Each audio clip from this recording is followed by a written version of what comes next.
But मैंने थोड़ा बहुत देखा था जो आपका रिकॉर्डेड क्लास था, और सिविल प्रोसीजर कोड स्टार्ट किया था सर आपने। तो क्या क्या पढ़ा था हमने सिविल प्रोसीजर कोड में? सिविल प्रोसीजर कोड में सर एक तो जो 7 पार्ट्स होते हैं वो सीपीसी के, उसके वो पढ़ा। हियरिंग, हाँ जी बेटा। उसके अच्छा, बाद आपने सम्मन और वारंट क्या होता है बेटा? संदीप स्टार्ट करते हैं, 1 मिनट बस। सर सम्मन होता है किसी को अम, बुलाना, चाहे वो विटनेस हो चाहे वो कोई पार्टी हो, उसको सिर्फ बुलाना। और वारंट होता है कि सर उसको पेश होना ही होगा, नहीं तो उसमें अरेस्ट भी करके ला सकते हैं। हाँ, not imprisonment not less than 2 years। Yes sir. ठीक है ना? और क्या क्या पढ़ा था बेटा हमने? और रेस जुडिकाटा और ये रेस सब जुडिस। क्या होता है इसका मतलब? सर रेस जुडिकाटा में जो एजुकेटेड मैटर होते हैं उस पर अप्लाई होता है, जो डिसाइडेड होते हैं ऑलरेडी। और जुडिकाटा?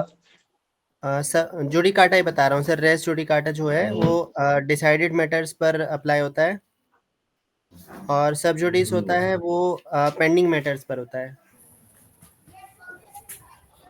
करेक्ट है बेटा। इसके अलावा हमने क्या क्या पढ़ा था? किसी को आइडिया? सिमरन, वॉइस आ रही है आपको? आज बच्चे का में बिल्कुल है ही नहीं, लगता सब महाकुंभ चले हाँ गए घूमने। सर, वॉइस आ रही है। बताओ बेटा सिमरन, हमने पिछली क्लास में क्या क्या पढ़ा था? सर हमने पिछली क्लास में जो कवर किया था, थर्ड बुक का स्टार्टिंग था, तो रेस जुडिकाटा, रेस सब जुडिकाटास और सिविल प्रोसीजर कोड 1908 सीआरपीसी है, जिसमें हमने कवर किए थे scheme of the code, 2 scheme code of civil की। एक आपने थी 158 सेक्शन में है, और दूसरी आपने बताई फर्स्ट शेड्यूल और 51 ऑर्डर्स एडजस्टमेंट। करेक्ट है बेटा।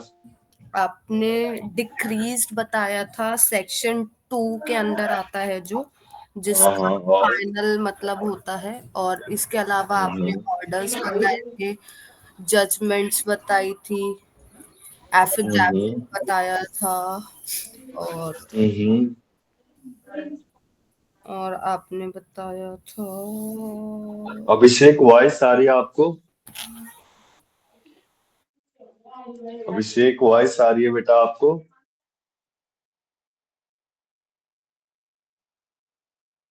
सर ऑडिबल है सर। वॉइस गुड आ रही है afternoon, how are Abhishek? You?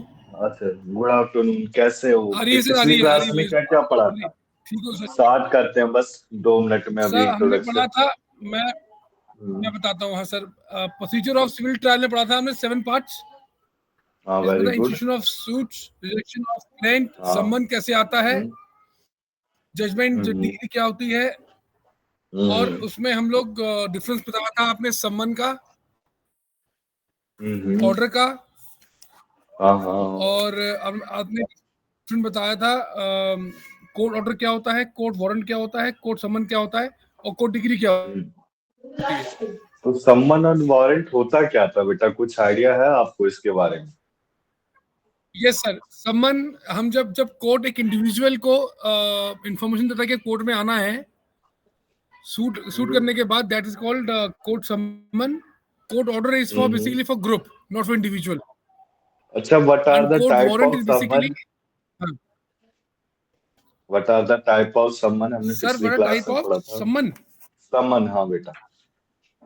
हाँ, मैं बताता हूँ सर। टाइप ऑफ सम्मन हमने पढ़ा था।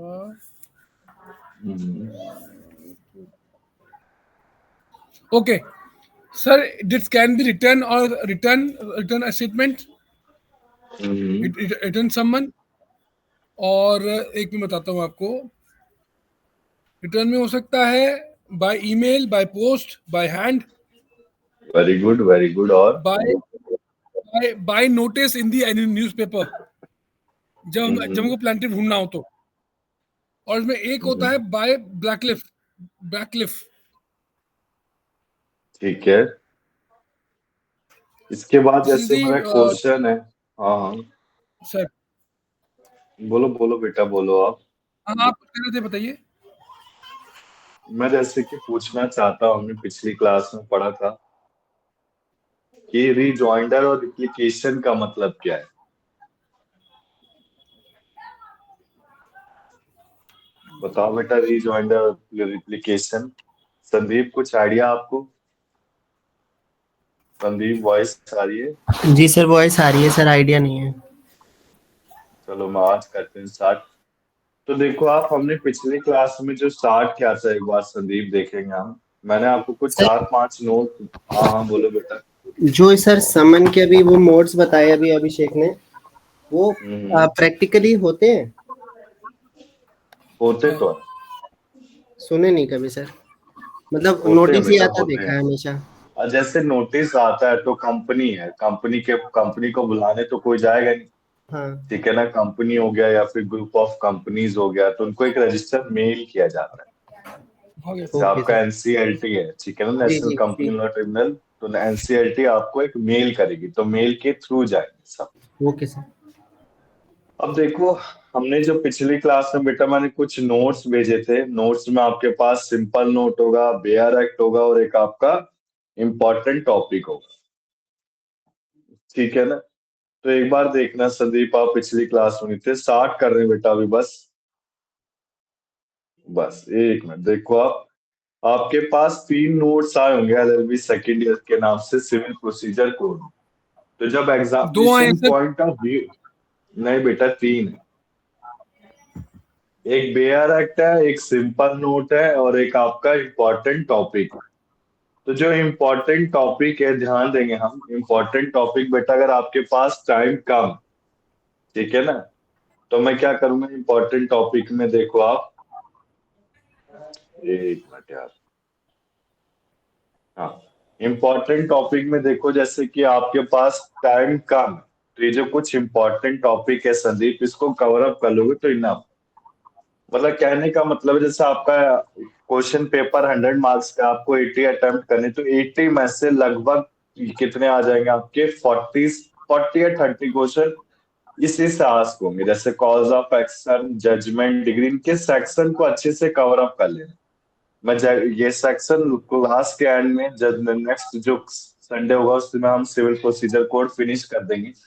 ठीक है ना, फिर हम क्रिमिनल प्रोसीजर कोड स्टार्ट कर देंगे। तो जजमेंट, ऑर्डर, ये सारी तो आपको इसके सेक्शन को अच्छे से कवर अप कर लेना है। Stay of suit, doctrine of res sub judice और रेस जुडिकाटा, वेरी इंपॉर्टेंट है। सेक्शन 10 आपका doctrine of res sub judice होता है। Section 11 doctrine of res judicata. ठीक है ना, तो इसको अच्छे से कवर अप करना है बेटा सेक्शन के साथ। ठीक है, अब मैं स्टार्ट करूं? बताओ बेटा, स्टार्ट करें हम? सर एक क्वेरी है सर, लव सर। हाँ हाँ, बोलो बेटा। हाँ, बोलो बोलो बेटा। सर एक एक सम्मन का एक फॉर्म होता है, बैकलिफ। हम्म। ये मुझे समझना है क्या होता है सर। ईमेल का मुझे पता बैकलिफ है कि ईमेल किसके से लिए? आ रहा है, पोस्ट से आ रहा पार्टीज के है। हाँ, लिए, पार्टीज के लिए आप कह रहे हो कि एक डॉक्यूमेंट है बैकलिफ। नहीं ये क्योंकि सम्मन का एक फॉर्म है कि हम जब सम्मन भेजते हैं तो एक पार्ट है कि when we want to send the summon, तो सम्मन में एक हम्म। बैकलिफ भी आ रहा था, तो मैंने कहा आपसे पूछूंगा, बड़े पता होगा कैसे पता। बैकलिफ का मतलब क्या होता है? जैसे आपको टैक्स इनवॉइस कहीं से मिलता है, जैसे आपने कोई परचेज किया, तो जो रिसीविंग होती है, रिसीविंग जो टैक्स इनवॉइस एक्नॉलेजमेंट स्लिप होती है, वो हमें दी जाती है। और एक किसके पास ओके रहती है? जो पार्टी हमें दे रहा है। तो सेम आपका बैकलिफ होता ओके है। बैकलिफ कहने का मतलब है, जैसे आपके द्वारा आपके अगेंस्ट में कोई सम्मन आया है, तो जो सम्मन की कॉपी है, कॉपी तो आपको एक ओरिजिनल दी जाएगी, इसके अलावा एक बैकलिफ एक आपका ओरिजिनल पार्ट है, जो किसके पास रहेगा? कोर्ट के पास रहेगा। ठीक है, ओके ये। ओके, ठीक है, थैंक यू सर। इसके बाद देखो, इसको पढ़ना है बेटा, ये इंपॉर्टेंट है। अगर आपका थ्योरी एग्जाम होता तो थ्योरी एग्जाम में तो टेंशन की कोई बात है नहीं। थ्योरी एग्जाम में अगर ये भी पढ़ के बच्चा चला जाता तो इनफ, आराम से पास था, कोई दिक्कत थी नहीं उससे। ठीक है ना? तो हम स्टार्ट करते हैं आज का लेक्चर। पिछली क्लास में जो हमने डिस्कस किया था 5 मिनट में कवर अप करके देखो। बेयर एक्ट, बेयर एक्ट कहने का मतलब है फुल नोट्स है इसमें। हम जो लिमिटेशन एक्ट 1963 करेंगे बेटा वो इसी से करेंगे, ठीक है ना। लिमिटेशन एक्ट क्या कहता है, जैसे कि कोर्ट में मुझे अपने कोर्ट केस को फाइल करना है तो एक टाइम पीरियड होता है, इतने टाइम पीरियड तक मैं कोर्ट केस को फाइल कर सकता हूँ, ठीक है ना। वो कितना टाइम पीरियड होता है, विद इन 3 इयर्स। हमने पढ़ा था इस चीज को। कहने का मतलब है बेटा जो LLB सेकेंड ईयर में इसमें आपके जो मेन टॉपिक है उसके साथ एक एडिशनल सब पार्ट जोड़ा है। जैसे कि हम एग्जांपल देना जाएंगे, क्रिमिनल प्रोसीजर कोड में चाइल्ड केयर यूनियन यानी कि जुवेनाइल जस्टिस जोड़ा गया। सिविल प्रोसीजर कोड में आपका लिमिटेशन एक्ट जोड़ा गया। और बेटा प्रॉपर्टी लॉ में हमने पढ़ा था ईजमेंट जोड़ा। क्लियर है ना? हाँ जी। तो स्टार्ट करते हैं। देखो आप, पहले हम सिंपल नोट से कवर अप कर देते हैं आज, ठीक है ना, जो इम्पोर्टेंट है इसमें टॉपिक। सबसे पहले देखो हम लास्ट में आए थे बेटा, दिख रहा है संदीप आपको स्क्रीन में? यस सर, दिख रहा है ना बेटा? दिख रहा है सर। तो बेसिकली सिविल प्रोसीजर कोड आपका 1 जनवरी में आया, तो मैं जल्दी से करा रहा हूँ, इसमें टाइम वेस्ट नहीं करेंगे आप, ठीक है ना। ये आपका पूरा होल ऑफ इंडिया में एप्लीकेबल था। कोड ऑफ सिविल प्रोसीजर कब आया था? 1908। देखो यार, आपके MCQ पैटर्न है, तो मैं हर क्लास में ही कहता हूँ कि कब इम्प्लीमेंट हुआ था, कब एनेक्टेड हुआ था, ये अच्छे से करके जा, ठीक है ना। Scheme of code of civil procedure 1908। ये इसमें कितने सेक्शन है? 158 सेक्शन और 1 शेड्यूल और 51 ऑर्डर। जैसा आपकी क्लासेस होती रहेंगी संदीप, तो मैं क्लास के एंड में एक एक्सेल शीट दूंगा जिसमें सारे सेक्शन, ठीक है ना, तो आपको दिक्कत नहीं होगी पढ़ने में। सिविल प्रोसीजर कोड में बेटा फर्स्ट पार्ट पढ़ लेने, कितने ऑर्डर होते, कितने सेक्शन होते। डिग्री क्या होती है? डिग्री एक जजमेंट होता है जो कोर्ट के द्वारा दिया जाता है, या इसमें आपका क्या होता है, पॉजिटिव और नेगेटिव आती है। यार कोई बताया बेटा डिग्री, ऑर्डर और जजमेंट हमने क्या था अभिषेक पिछली क्लास में? Sir, order is a temporary concern. और decree is the final judgement जब आफ्टर दिस आर्गुमेंट्स के बाद जब डिक्री वो जज पास करते हैं। और जजमेंट, एक मिनट सर, जजमेंट सर ये एक ही है, जजमेंट और डिग्री सर ऑर्डर और जजमेंट ही होती है। बताओ ऑर्डर और डिक्रीज दोनों एक ही है ना, ऐसा कुछ? ऑर्डर तो नहीं, बट ऑर्डर तो हम टेम्परेरी कर रहे हैं ना।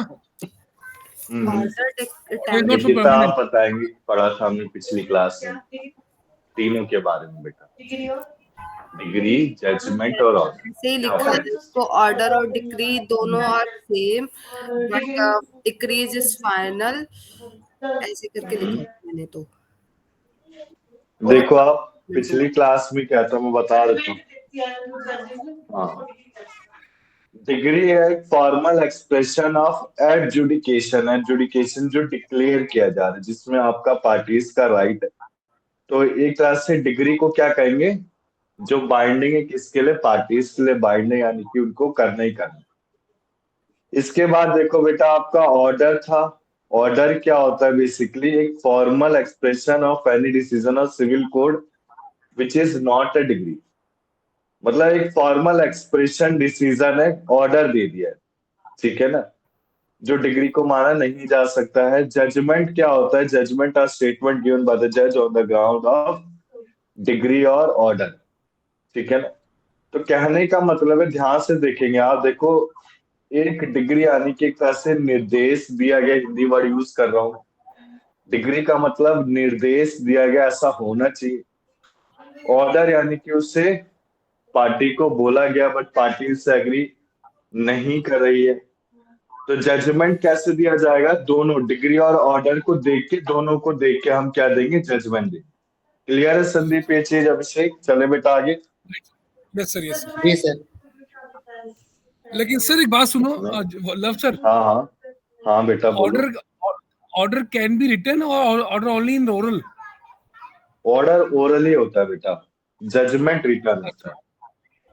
तो बोलो आप बेटा। तो हमने ये समझा कि ऑर्डर और डिग्री के बेस पे जजमेंट आती है।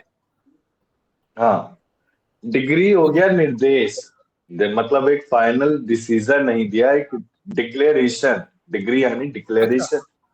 ठीक ऑर्डर है सर, यानी ठीक है, कि ऑर्डर एक पार्टीज को बोल दिया गया, और ठीक है, जजमेंट क्या है, जो पार्टीज और डिक्लेरेशन दोनों को मिला के जो जजमेंट दिया जाता है उससे जजमेंट कहते हैं। ठीक है ना। ठीक है सर, ठीक है, थैंक यू। इसके बाद देखो बेटा, हमने क्या था ज्यूरिडिक्शन, इसको जल्दी से कर लेते हैं। ज्यूरिडिक्शन किसकी जगह होता है, यानी क्या तो पर्सन में होता है, सब्जेक्ट मैटर में होगा, या फिर आपका टेरिtoriयल ज्यूरिडिक्शन होगा जो फिक्स बाय द गवर्नमेंट होगा। ठीक। इसके बाद देखो ज्यूरिडिक्शन आपके तीन तरह के थे। एक ओरिजिनल ज्यूरिडिक्शन जिसमें क्या क्या आता है, डिस्ट्रिक्ट कोर्ट, हाई कोर्ट और सुप्रीम कोर्ट। एपिलेट ज्यूरिडिक्शन जिसमें कौन सा आता है, एपिलेट कोर्ट आते हैं जिसमें डिफरेंट केसेस को फाइट किया जाता है। फिर थर्ड आता है बेटा क्रिमिनल और एपिलेट, जिसमें दोनों तीनों चीजें आ जाती हैं। ठीक है ना। इसमें तीनों चीजें क्या क्या है, सुप्रीम कोर्ट, हाई कोर्ट और district of and both original and appellate jurisdiction in various matter. इसके बाद देखो आप प्लेस ऑफ सुइंग फाइलिंग, हमने पढ़ा था इसके बारे में। इसको हमने चार्ट से कवर किया था संदीप। ठीक है ना, कि कोर्ट कौन से, जैसे सूट आपका इमल प्रॉपर्टी का है, तो जहां इमल प्रॉपर्टी सिचुएटेड है, ठीक है ना, अगर इमल प्रॉपर्टी सिचुएटेड है और ज्यूरिडिक्शन डिफरेंट कोर्ट में हो रहा है, और where the court jurisdiction is certain, कहने का मतलब है अगर इमूवेबल प्रॉपर्टी के लिए कोई केस आया है और हमको डिसाइड नहीं कर पा रहे, तो तीनों कोर्ट में से किसी एक में लिमिट देके हम फाइट कर सकते हैं। फिर थर्ड आता है suit relating to wrong done to any person और मूवेबल प्रॉपर्टी। इसमें जिसने जो गलत किया है, या फिर जहां डिफेंडेंट रिसाइड कर रहा है, कैरीज कर रहा है, या फिर वर्क फॉर गेन कर रहा है। क्लियर है बेटा ये चीज? हमने पिछली क्लास में पढ़ा है, मैं इसको स्किप कर दूं आगे, मुझे कराना भी यार कोर्स आगे। बताओ बेटा। फाइन सर, कर दीजिए, कोई बात नहीं। जी सर। कर दूं ना मैं? सिमरन है क्लास में?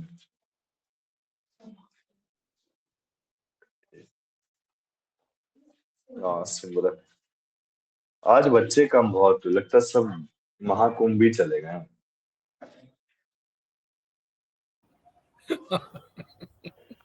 गए बेटा आप लोग महाकुंभ गए क्या? अरे नहीं सर, यहाँ तो टारगेट इतने मिले हुए हैं कंपनी में, वो पूरे नहीं हो रहे। वो बहुत टारगेट है सर।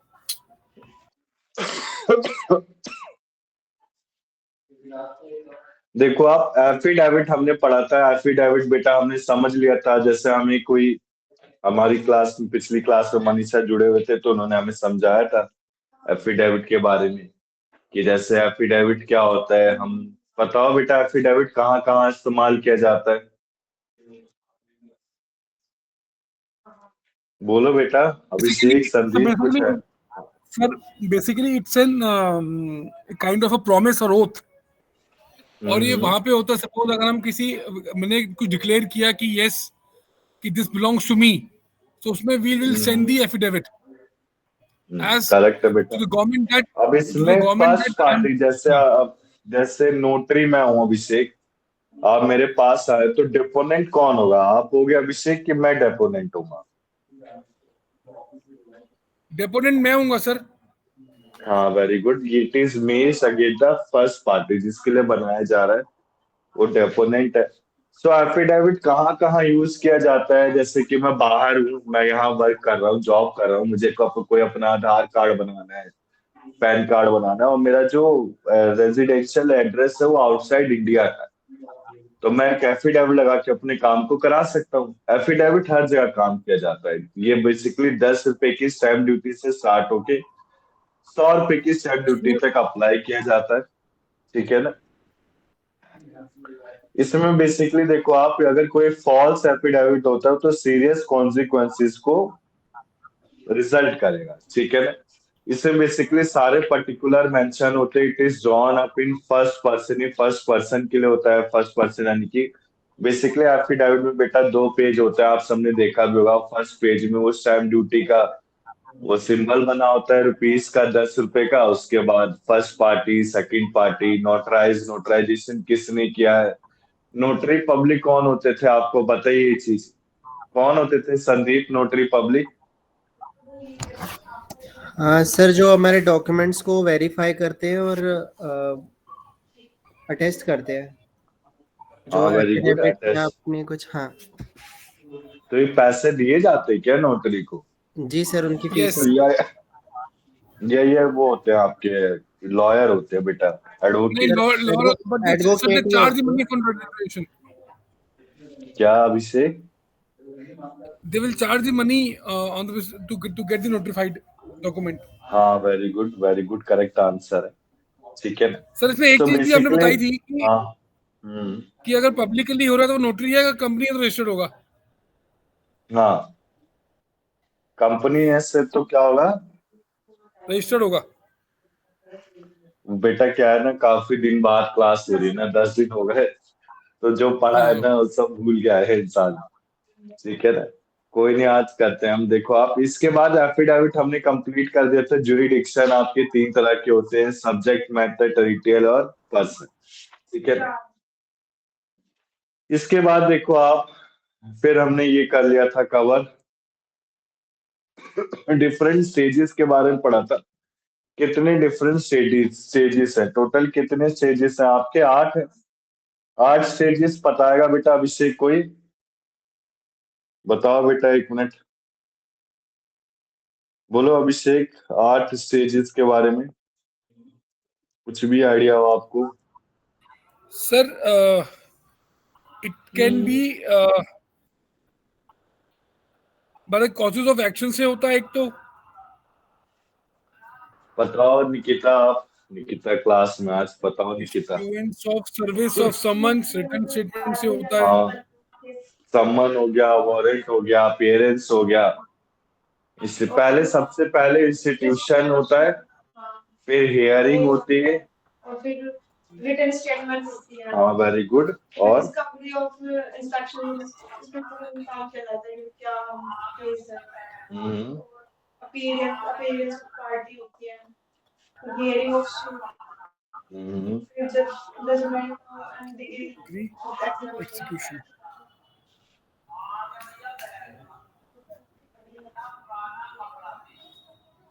ठीक है, और बेटा बताओ।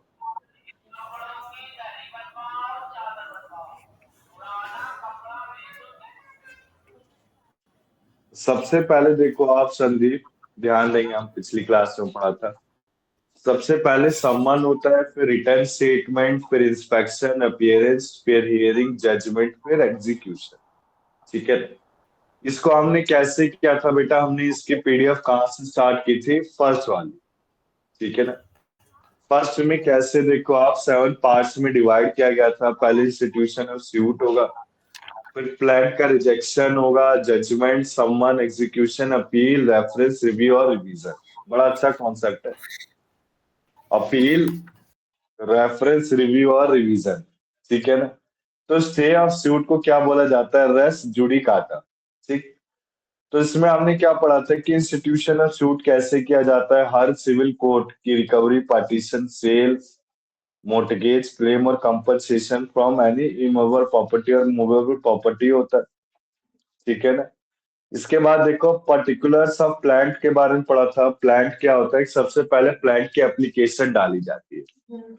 एप्लीकेशन क्या होता है? एक रिटर्न स्टेटमेंट जिसे कहते हैं। रिटर्न स्टेटमेंट के बाद क्या होता है? सम्मन होता है। ठीक है ना? सम्मन के बाद क्या होता है? सम्मन के बाद जो डिफेंडेंट है, डिफेंडेंट को अपीयर होना है विद प्रूफ के साथ। ठीक है ना? एक बार दिखाना बेटा, कितना नोट्स बनाया आपने? ये सारे बना रखे। ठीक है ना?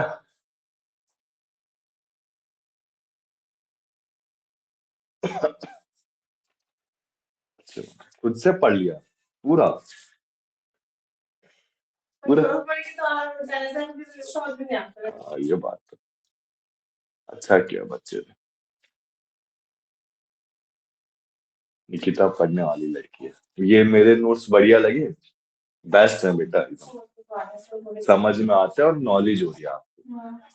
देखो आप, प्लांट का नेम होता है, सबसे पहले क्या होता है, देखो आप, सबसे पहले जो प्लांट एक एप्लीकेशन डालेगा, समन होगा, समन के बाद नहीं, प्लांट एप्लीकेशन, फिर रिटर्न स्टेटमेंट, फिर समन, समन के बाद डिफेंडेंट का अपीयरेंस, अपीयरेंस के बाद उसकी हियरिंग, ठीक है, फिर जजमेंट, फिर एग्जीक्यूशन, ठीक है।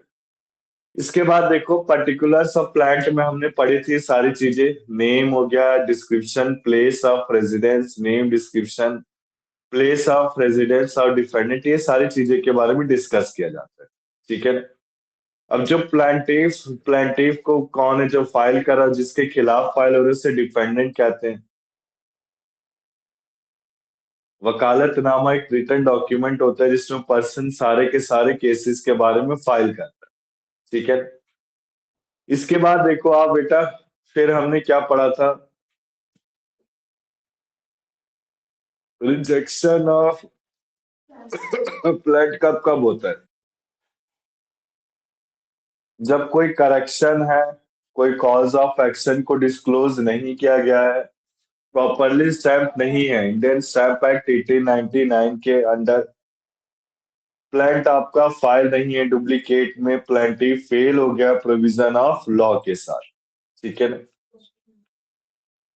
रिटर्न स्टेटमेंट बेटा हमने पढ़ा था, रिटर्न स्टेटमेंट एंड समन, समन आपको पता है, समन में क्या होता है, बेसिकली आपको अपीयरेंस है, ठीक है ना, इसमें कोई इम्प्रिजनमेंट नहीं होती। जो हम समन एंड वारंट करें वो क्रिमिनल प्रोसीजर कोड में सेम का सेम हम करेंगे, उसमें कोई चेंज नहीं।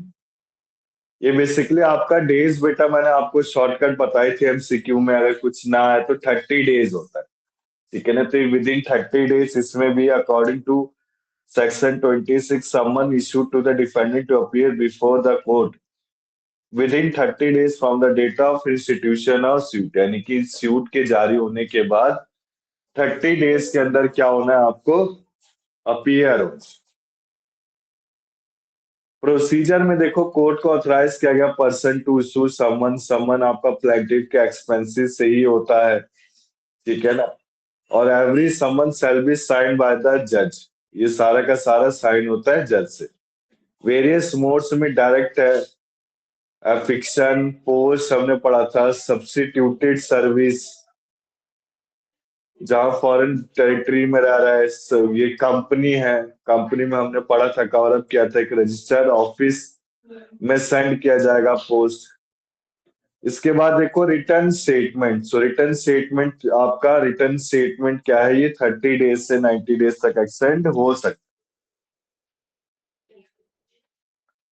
इसके बाद देखो बेटा आपका था replication by plaintiff, so what is do you mean by replication and rejoinder, बताओ बेटा आप।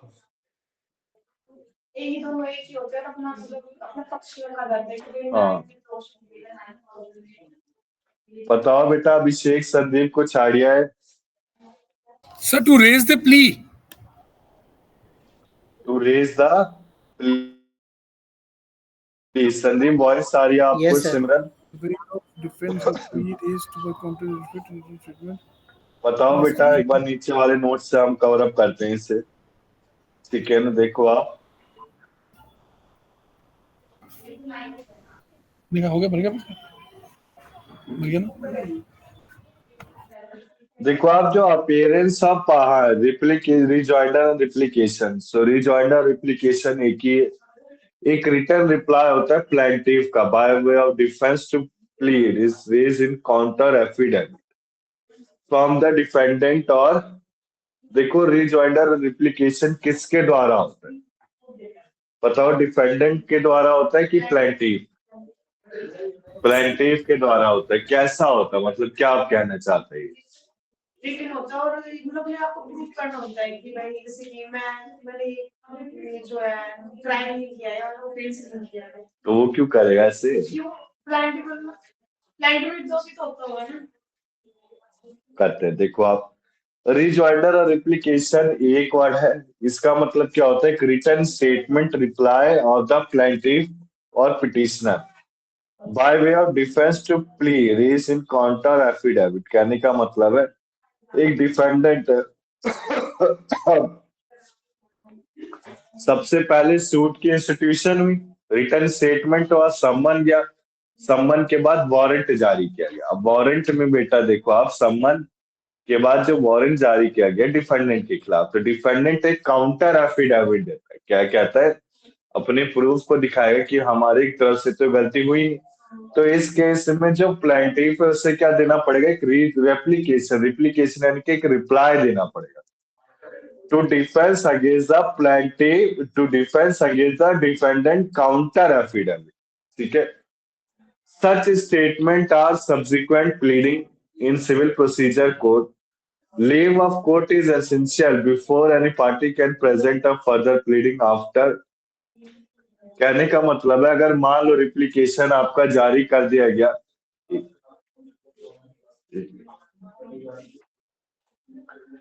तो इसमें बेसिकली देखो आप एक बार बेसिक मीनिंग, ये गरम दे देते हैं आप, पानी गरम दे दो आप। बताओ बेटा अभिषेक, रिप्लिकेशन और रिजॉइंडर का मतलब क्या है?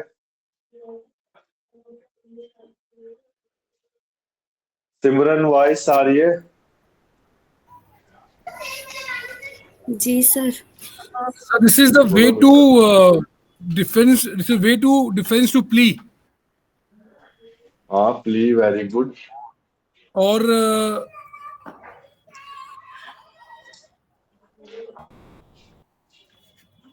बोलो बेटा।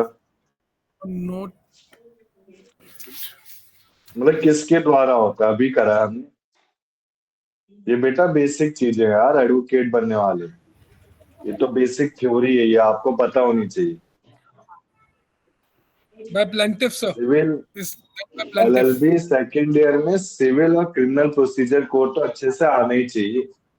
कुछ और पढ़ो ना पढ़ो, क्योंकि ज्यूरिस्प्रूडेंस और ये सारे जो टॉपिक है लॉ ऑफ एविडेंस, ये इतने इंपॉर्टेंट नहीं है बेटा। Civil procedure, criminal procedure very important topic है ना, हार्ड भी। बताओ बेटा संदीप, वॉइस आ रही है?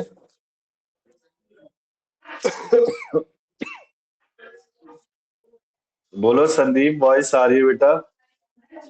जी सर आ रही है। बताओ इसका मतलब क्या है रिजॉइंडर और रिप्लिकेशन? नहीं याद आ रहा सर।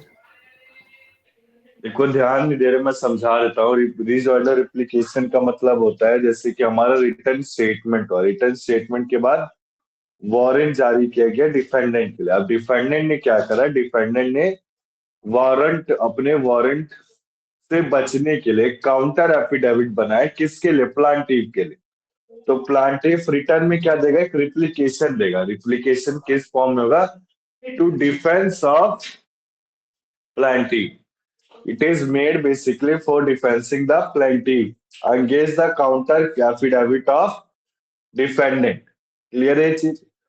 सो बेसिकली इसमें क्या होता है, अगर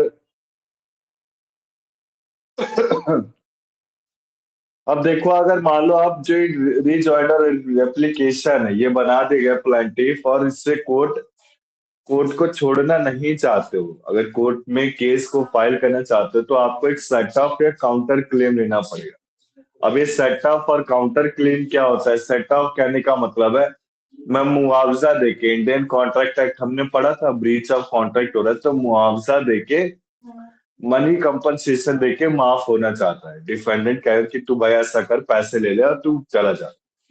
तो इसमें प्लांटिफ क्या कहेगा? ठीक है, बिल्कुल जितना मेरा सेट ऑफ कर दो।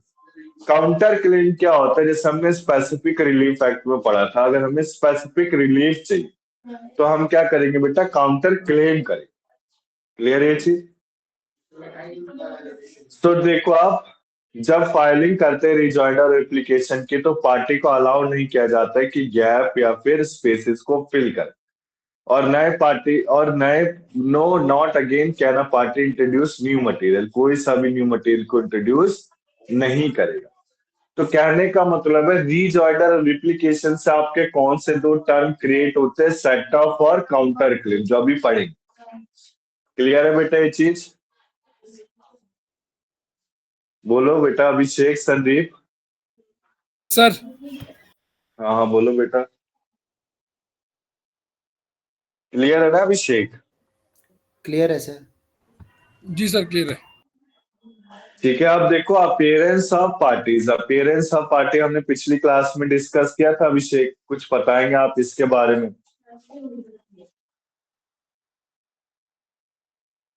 बोलो बेटा, फिर आगे चले हम। आज इम्पोर्टेंट अपील सर इसका मतलब ये होता है कि जब प्लांटिफ सूट फाइल करता है तो एक समन इशू होता है डिफेंडेंट को हाँ हाँ हाँ कि एक पर्टिकुलर डेट पे अपीयर होना है।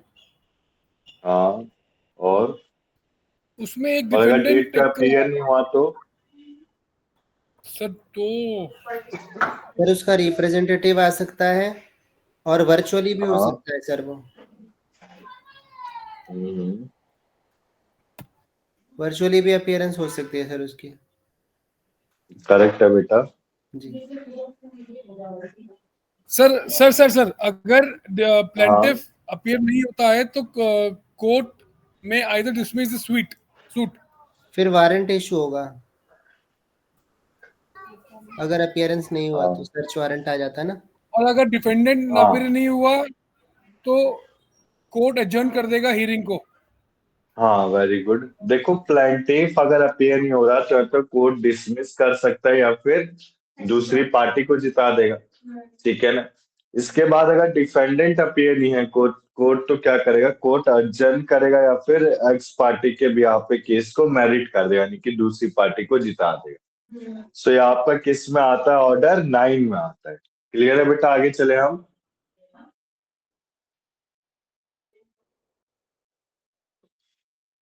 जॉन मतलब पोस्टपोन कर देना। ठीक है ना। सर्च वारंट नहीं करेगा संदीप, जो आप कह रहे थे कि सर्च वारंट करेगा। सर्च वारंट का तुक्का बनता है बेटा जब कोई क्रिमिनल, ठीक है ना, सिविल में नहीं फॉर होता है सर। डिफेंडेंट के। क्या बेटा? सिविल में नहीं होते हैं। सिविल में होता है, पर क्या अगर सर्च वारंट, जी देखो आप सर्च वारंट कब इशू होता है? जब तक डिफेंडेंट का कुछ पता नहीं चल रहा। ठीक है ना। और डिफेंडेंट का जब पता लग गया तो सर्च वारंट की जरूरत ही नहीं है। सर अगर वो समन से उसका वारंट रेजिडेंस। नहीं आ रहा है, अपीयरेंस नहीं कर रहा है कोर्ट में।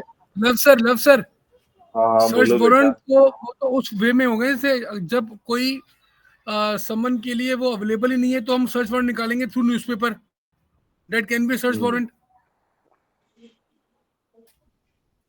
अगर पार्टी अवेलेबल ही नहीं है कि हमको उसको अता पता नहीं है तो through newspaper we'll go for correct search है बेटा वारंट। एकदम ये भी तो हो करेक्ट सकता है कह ना रहे सर। हो आप। हाँ हो सकता है, बिल्कुल हो हाँ सकता है।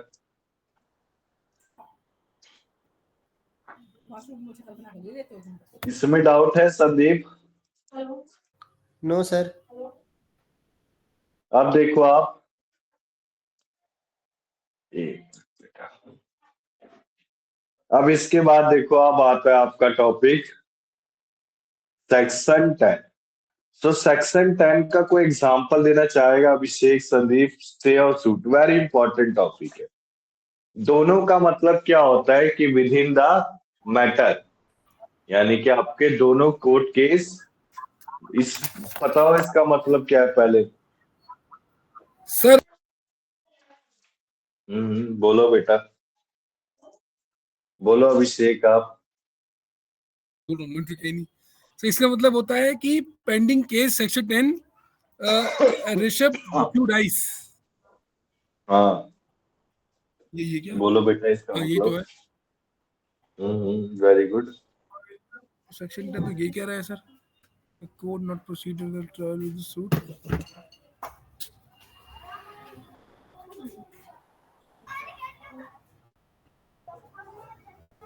सर जो हमने लास्ट टाइम पढ़ा था कि डॉक्टर ये कहता है कि अगर पेंडिंग केस है तो उसको हम रेसिप्ट कहते हैं।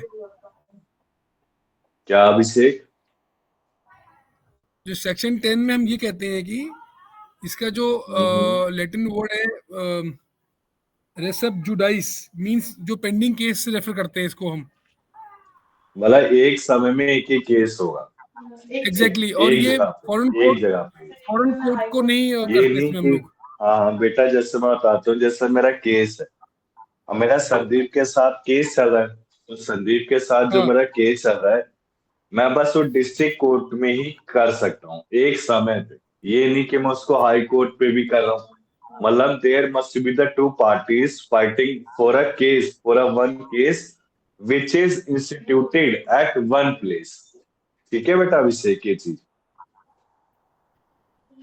लेकिन सर ये तो सेक्टर 11 में था। नहीं नहीं, सेक्शन रेस जो 10 है। काटा, एक मिनट, जो रेस काटा है वही तो है जो हम लोग एक ही में शूट कर सकते हैं। 10 में है कि हम पेंडिंग केस कर सकते हैं, जो पेंडिंग केस हो वो उसमें काउंट होगा, 10 में काउंट होगा। 11 में था कि हम लोग एक प्रेजेंट में एक ही कर सकते हैं। एक मिनट We बेटा। cannot shoot the same code in the permanent code. We have to go to the upper code for the next suit. ये 11 है सर।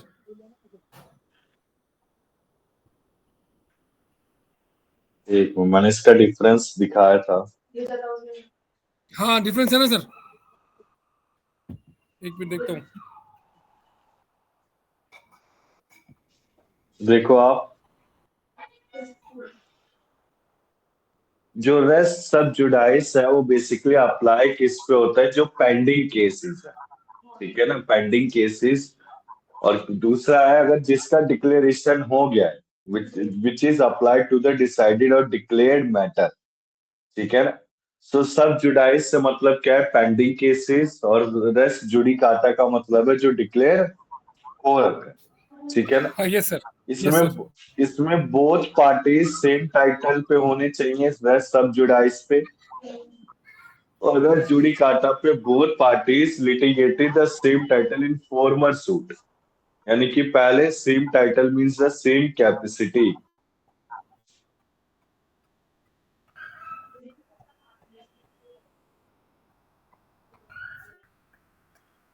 एक बार दिखाना निकिता कॉपी।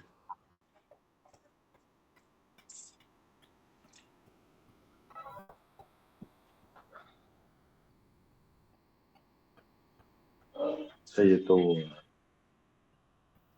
जो देखो सब जुडाइस है वो बेटा बेसिकली आपका पेंडिंग, दोनों दोनों जो डॉक्ट्रीन है वो दोनों के दोनों केसेस पे है। ठीक है ना, जिसमें दोनों पार्टीज होगी। कहने का मतलब है कि सब जुडाइस में आपका पेंडिंग केसेस है। पेंडिंग केसेस जो लड़ रहे हैं अभिषेक, वो दूसरा केस हम दूसरे कोर्ट में नहीं फाइट कर सकते हैं जब तक उसका फाइनल डिसीजन नहीं आ जाता है। बट रेस्ट जुडिकाटा में क्या होता है, अगर फाइनल, ये बेसिकली डिक्लेरेशन डिक्लेरेशन मैटर को हम दूसरे कोर्ट में ले जा सकते हैं। ठीक है ना। इसमें देखो आप कोर्ट ऑफ,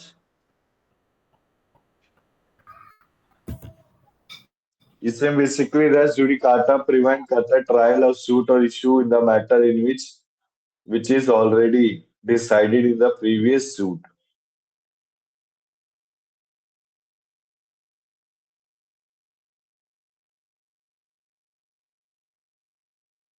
बेसिकली जो रेस्ट सब जुडाइस है आपका पेंडिंग केसेस के लिए। ठीक है ना। रेस्ट जुडिकाटा आपके लिए आपका किसके लिए है, जो कि आपका ऑलरेडी डिसाइड हो रखा है प्रीवियस सूट। क्लियर है अभिषेक? रुको एक मिनट लव सर, इसका मतलब ये हुआ लव सर की डिग्री मिलने के बाद, जो डिग्री मिलेगी हमें कोर्ट, उसके बाद हम नेक्स्ट में शूट कर सकते हैं। हाँ आफ्टर द वही तो मैं फुलफिलमेंट बोल ऑफ रहा हूँ द, बेटा। हाँ ठीक है सर। और सब जुडाइस का मतलब अभिषेक क्या है? केसेस हैं क्या है सब जुडाइस?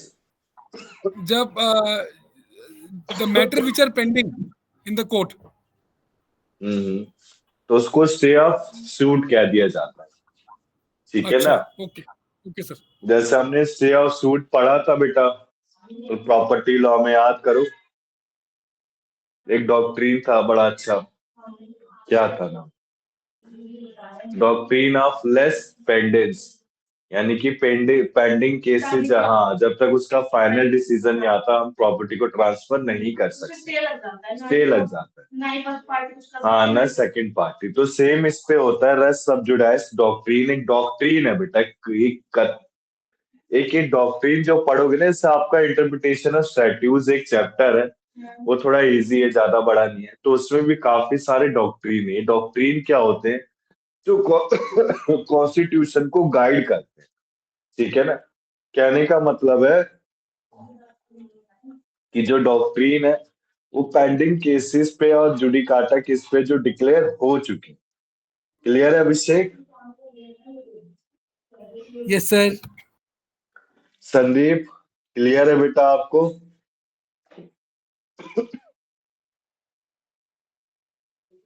जी सर। देखो रेस जुडिकाटा है यह सुनिश्चित करना कि एक बार किसी मामले का निर्णय हो जाने के बाद उस विषय पे दोबारा मुकदमा नहीं चलाया जा सकता है। ठीक है ना? वो जुडिकाटा है अभिषेक, मतलब एक बार हम डिसीजन हो गया तो उसके बाद मुकदमा नहीं चलाया जा सकता उसी सेम कोर्ट पे बेटा। क्लियर है अभिषेक? हाँ उसे यस कहाँ ले यस जा ठीक है। सकते हैं हम? हाई कोर्ट या सुप्रीम कोर्ट। यह न्याय की स्थिरता और निश्चितता को बनाए रखने का मदद करता है। मतलब ये आपका रेस जुडिकाटा क्या है? एक लॉ को मेंटेन करके रखता है। इसके बाद देखो डॉक्ट्रिन ऑफ रेस सब जुडाइस। इसका मतलब क्या है? देखो आप एक वक्त पर एक ही जगह पर मुकदमा चल सकता है और यह एक लिमिटेड पीरियड के लिए होता है। ठीक है ना? यानी कि एक समय पे एक ही मुकदमा चलेगा। क्लियर है बेटा? अब चलूं आगे मैं? सर लेकिन ऐसी पेंडिंग केस की बात तो आई नहीं जुडाइस में। तो ये तो पेंडिंग केसेस ही तो है, तो आप समझो ना, जो पेंडिंग चल रहा है उसी पे ही केस चलेगा। जब तक अच्छा हम उसी कोर्ट पे उस जैसे मेरा केस चल रहा है बेटा, तो केस होने के बाद हमारा प्रॉपर्टी लॉ में हमने पढ़ा था डॉक्ट्रिन ऑफ लेस पेंडिंग्स, यानी कि केस हाँ होने के बाद मैं प्रॉपर्टी को ट्रांसफर कर सकता हूँ। तो सेम क्या, अगर केस आपका पेंडिंग चल रहा है तो मैं उस केस को ना हाई कोर्ट में ले जा सकता हूँ ना सुप्रीम कोर्ट में ले नहीं जा सकता। क्लियर है ना बेटा? इसमें ठीक पार्टीज है सर। आपकी सेम रहती हैं। वेरी इंपॉर्टेंट डॉक्ट्रिन है, 1000% क्वेश्चन आना चाहिए मेरे हिसाब से, सेक्शन 10 और सेक्शन 11। ठीक है? Civil procedure code 1908। क्लियर है अभिषेक? बेटा आगे चले। प्लीज चलिए आज सर अभी प्लीज। तो मेरी तो पता है तबीयत थोड़ी डाउन है, इसी के लिए मैं धीरे धीरे बोल रहा हूँ। हाँ ठंडी हवा लग गई है। मैं गया था ना प्रयागराज, तो उधर की ठंडी हवा लग गई मुझे। सर आप डुबकी मार आए? हाँ बेटा कब का, मैं तो इतनी क्या भीड़ में? 25-26। हाँ हाँ जी हाँ, और तब डूब हुआ ना, अरे सर। वो क्या कहते हैं 10-12 लोग मरे, वो दिखा रहे 250 या 300 लोग मरे सच में अभिषेक। Oh shit. तो जो उससे स्टैम्पेड हुआ पहले है। मैं गया था। अच्छा हाँ हाँ, मैं 26 को गया था, 26 जनवरी। वेरी तो नाइस सर छुट्टी थी ना, वेरी इसकी नाइस। के लिए मैं, हाँ तभी हाँ आपकी हाँ। क्लास में, तो मैं सैटरडे ले लेता क्लास। अच्छा नहीं अच्छा ऐसे ही अच्छा हुआ है आप। जाना चाहिए बेटा, लाइफ में एक बार मूवमेंट होते हैं, ये तीर्थ स्थल है, जाना चाहिए मेरे हिसाब से। मेरे कितने स्टूडेंट हैं जिनके फादर जा रहे हैं, टाइम निकाल के आप भी जाओ। एलएलबी जो थर्ड ईयर में, वो भी देवेंद्र जी जा रखे हैं, उनसे मेरी बात हुई थी पिछली क्लास में। तो जनवरी के महीने में ही चले गए थे, जनवरी 60 में। अब देखो आप, यहाँ तक क्लियर है संदीप? कोई डाउट है इसमें? क्लियर है सर। आप गए बेटा संदीप प्रयागराज की नहीं गए? सर हमने 6 तारीख का प्रोग्राम बनाया था अपना, वो बोर्ड मीटिंग आ हम्म, गई तो रुक गया। अभी देखते हैं कैसे बनता है। संदीप वही ठीक है। वही है कुंभ, बोर्ड मीटिंग की कुंभ होती है। हाँ बोर्ड मीटिंग को ये किया बोर्ड मीटिंग की कुंभ बिल्कुल। सही बात है। अब देखो difference between res sub judice and res judicata. So basically res sub judice क्या करता है, जो मैटर पेंडिंग है उसको तरह से प्रिवेंट करता है, यानी कि रोक लगाता है। On the other hand doctrine of res judicata, trial of suit which is already declare, ये क्या करता है, जो डिक्लेयर हो चुकी है उस पे एक रोक लगाता है कि आप दोबारा से उस कोर्ट पे केस फाइल नहीं कर सकते हो। इसके बाद देखो इंपॉर्टेंट टॉपिक आते हैं सेट ऑफ काउंटर क्लेम के। सेट, ये ऑर्डर है ना, ऑर्डर अच्छे से करके जाना। सेट ऑफ काउंटर क्लेम और इक्विटेबल सेट ऑफ। क्लियर है बेटा? स्टार्ट करें से। तो सेट ऑफ देखो आप, सेट ऑफ कहना क्या चाहता है? सेट ऑफ देखो आप, एक पक्ष दूसरे पक्ष के खिलाफ सबूत इकट्ठा कर सकता है। सेट ऑफ का मतलब एक रेसिप्रोकल। ऑर्डर 8 से डील करता है which is a reciprocal acquittal of डेप्थ बिटवीन प्लांटिफ एंड डिफेंडेंट। मैंने आपको समझाया बेटा, सेट ऑफ करने का मतलब है डिफेंडेंट चाहता है कि मैं ना जाऊं, मेरे पर कोई केस ना बने, तो एक लमसम अमाउंट बोलेगा प्लेंटिफ को, plaintiff with plaintiff agree, then the set off will be clear. Clear है बेटा ये चीज? काउंटर क्लेम क्या होता है? काउंटर क्लेम मैंने आपको समझा दिया। जो काउंटर क्लेम कौन देता है? डिफेंडेंट देता है, ठीक है ना। तो इसमें देखो सभी सबूतों को एक साथ पेश कर सकते हैं, उसे काउंटर क्लेम कहा जाता है। दोनों पक्ष से एक साथ रखा जाता है, ठीक है ना। So according to order 8 rule 6, a counter claim means something claimed by the other party against the set off made by the first party. Clear है बेटा? तो सेट ऑफ में क्या होता है? जो एक दूसरे के खिलाफ सबूत रखे जाते हैं, ठीक है ना। काउंटर क्लेम में क्या होता है बेटा? दोनों को समान रख कर, यानी कि एक तरह से क्लियर रख, हाँ, सारे के सारे जो प्रूफ है, एविडेंस, उनको एक साथ पेश करा जाते हैं। आपका बेटा लॉ ऑफ एविडेंस एक्ट में आएगा, ठीक है ना।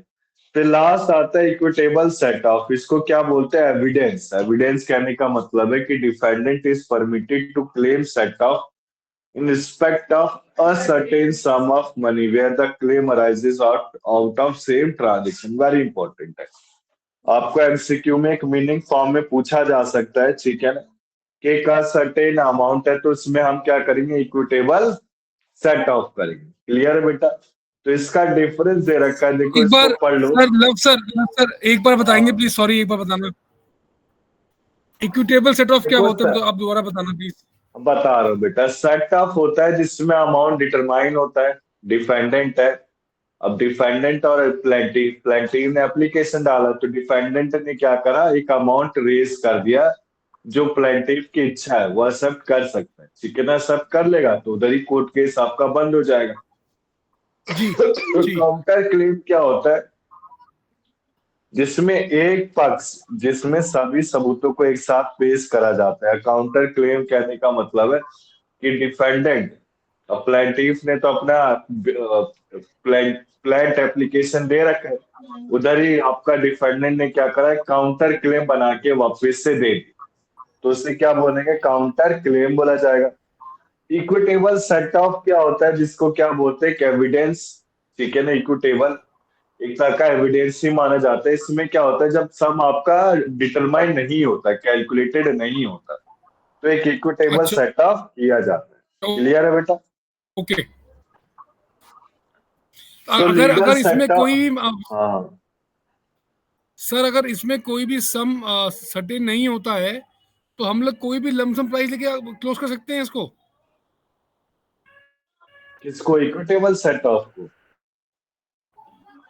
यस, इक्विटेबल सेट ऑफ को कोर्ट डिस्क्रिप्शन देगा बेटा, Abhishek. By the court discretion decided किया जाएगा, ठीक है। तो इसमें दोनों पार्टी कोई लमसम कॉस्ट निकालती हैं और लोग कोर्ट को बताती हैं? हाँ, ओके।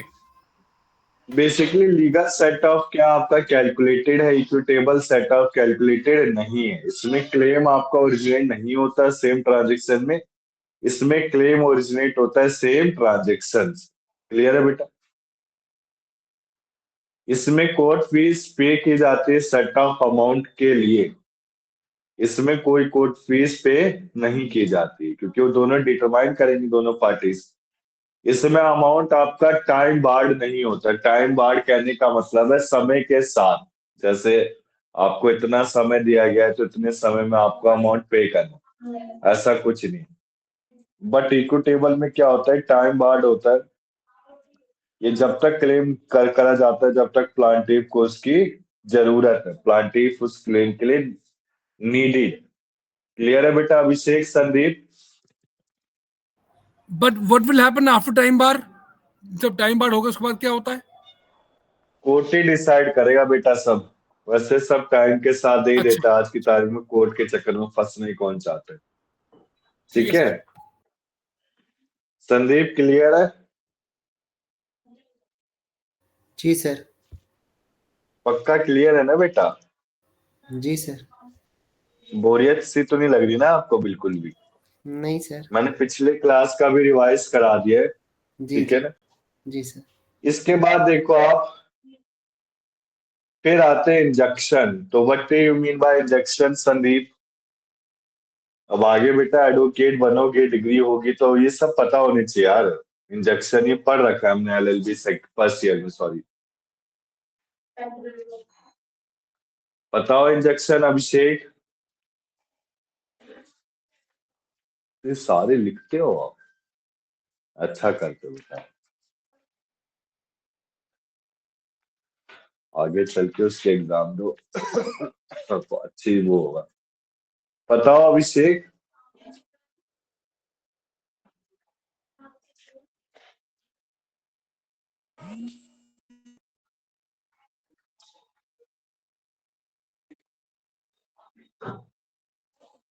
वॉइस आ रही है अभिषेक? Sir, it's a kind of a remedy given by the court, I think. नहीं, sir it is a Remedy temporary granted by the ban. court. किसी पर रोक लगा देना ना, टेम्परेरी। हाँ रोक very लगाना, good. हाँ, prohibition करना। जैसे जैसे कोई आपका टेम्पररी इंजेक्शन होता है, जैसे कि कोई फैक्ट्री है, वेस्ट मटेरियल कहाँ फेंक रही है, रिवर में, तो टेम्पररी बैन लग गया किस पे? टेम्परेरी रोक किसके लगा ऊपर? देना, हाँ। फैक्ट्री के ऊपर, हाँ, या जैसे कंपनी कोई के ऊपर। कोई आपका हाउस प्रॉपर्टी का लोन वो चल रहा है, केस चल रहा है, तो उसके कंस्ट्रक्शन पे रोक लगा देना, इस तरीके का। हाँ वेरी गुड, करेक्ट है बेटा संजीव। तो टेम्पररी इंजेक्शन का मतलब क्या होता है, देखो आप, ठीक है ना? ये बेसिकली आपका एक एग्जिस्टिंग कंडीशन के लिए होता है, ठीक है ना? इट में be granted at any stage, और सूटी कभी भी सूट के ग्रांट किया जा सकता है, ठीक है ना? या ये कहने का मतलब ये नहीं कि एक प्रॉपर डिग्री या ये डिग्री देने के बाद टेम्पररी इंजेक्शन दिया जाएगा, ऐसा कुछ नहीं, कभी भी दिया जा सकता है, एट एनी टाइम दिया जा सकता है। अब इसमें देखो आप, grant cases where the court में ग्रांट टेम्पररी इंजेक्शन, जब कोई डेंजर है, ठीक है ना? अब जैसे आपका टेम्पररी इंजेक्शन के बारे में पढ़े हम, क्रिमिनल प्रोसीजर कोड में आते हैं, कोई क्रिमिनल के साथ मेरा केस चल रहा है, तो बीइंग एन प्लेंटिफ, मैं क्या कोर्ट से बोलूंगा कि मुझे एक सिक्योरिटी प्रोवाइड की जाए, तो कोर्ट जो सिक्योरिटी प्रोवाइड करेगी मेरे घर के बाहर पुलिस ऑफिसर को लगाएगी, वो तो ऐसे इंजेक्शन दिया गया कि इसके द्वारा, कोर्ट के द्वारा।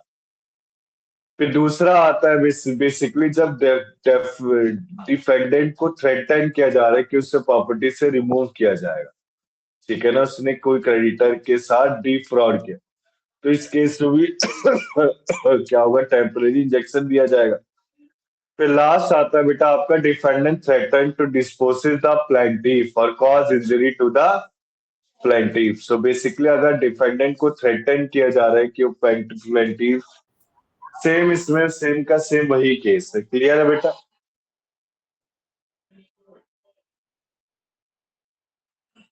बोलो बेटा, आगे चले अब हम।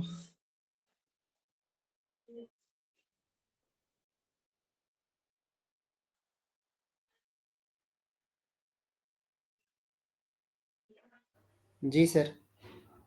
बोलो अभिषेक, संदीप, क्लियर है? Yes, क्लियर है sir. सर। अब बेटा इसके बाद आता है इंटरलोकेटरी ऑर्डर्स। तो इंटरलोकेटरी ऑर्डर्स बेसिकली होते क्या है?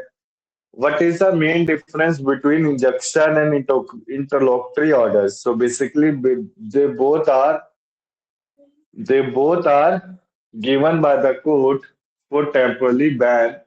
Taken a short-term decision given by the court during the pendency of suit. During the pendency यानी कि during या within the court case final decision, यानी कि आपके कोर्ट केस के फाइनल डिसीजन से जो पहले दिया जाता है कोई सा भी डिसीजन, उसको हम टेम्पोररी इंजेक्शन बोलते हैं, या फिर आपका इंटरलोकेटरी ऑर्डर्स बोलते हैं। तो बेसिकली अगर मैं डिफरेंस की बात करूं, ये तो आपका सिमिलैरिटीज हो गया। अगर मैं डिफरेंस की बात करूं दोनों के बीच में, तो टेम्पोररी इंजेक्शन में बेटा आपके दोनों आते हैं, मूवेबल इमूवेबल दोनों प्रॉपर्टीज आती हैं। बट इंटरलोकेटरी ऑर्डर्स में क्या आता है आपका, मूवेबल प्रॉपर्टीज। क्लियर ये चीज।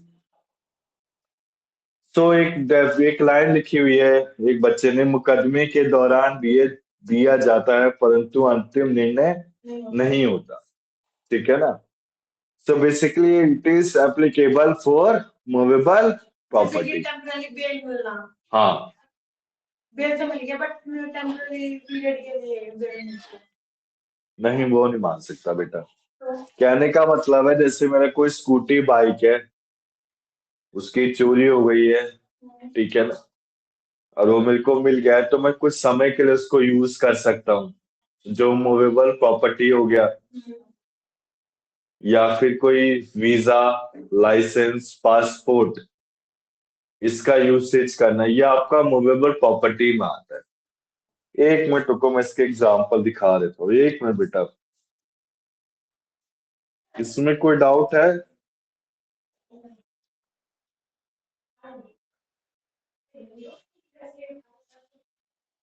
बच्चे नहीं आ रहे यार, लगता है अभी इस समय ना सब घूमने गए हैं।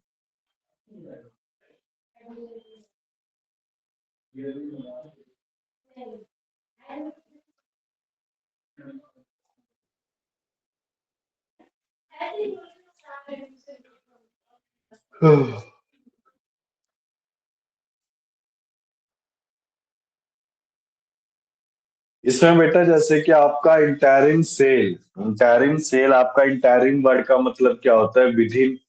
ठीक है ना। So interim sale of vegetable fruits which is subject या विच रिजल्ट इन डिके, यानी कि वो सड़ जाएंगे, तो एक कोर्ट ने क्या बोला कि सड़ने से पहले इसको क्या कर दो, सेल कर। क्लियर। तो मैं अगर कह सकता हूँ टेम्पररी इंजक्शन किसके लिए होता है, इमूवेबल प्रॉपर्टी। अगर मैंने जितने केसेस पढ़े हैं तो टेम्पररी इंजेक्शन आपका इमूवेबल प्रॉपर्टी के लिए होता है, और इंटरलोकेटरी ऑर्डर्स किसके लिए होता है, मूवेबल प्रॉपर्टी के। क्लियर है निकिता ये डिफरेंस बेटा? क्लियर है अभिषेक, संदीप? आगे चले हम। जी सर। शिवानी क्लियर है आपको ये चीज? जी सर। अब देखो अपील आपके 4 तरह की होती है बेटा। What are the kinds of appeal, इससे भी वेरी इंपॉर्टेंट क्वेश्चन बनता है। ठीक है ना, जो हम कर रहे हैं इंपॉर्टेंट कॉन्सेप्ट है अभिषेक सर, इसको तो जरूर से जरूर करके जाना एग्जाम। ठीक है ना। सो अपील क्या होता है, what do you mean bye appeal? बताओ बेटा अपील का मतलब।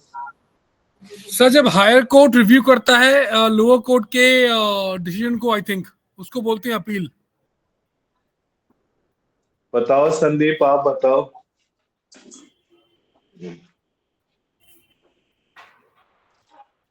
बताओ बेटा संदीप।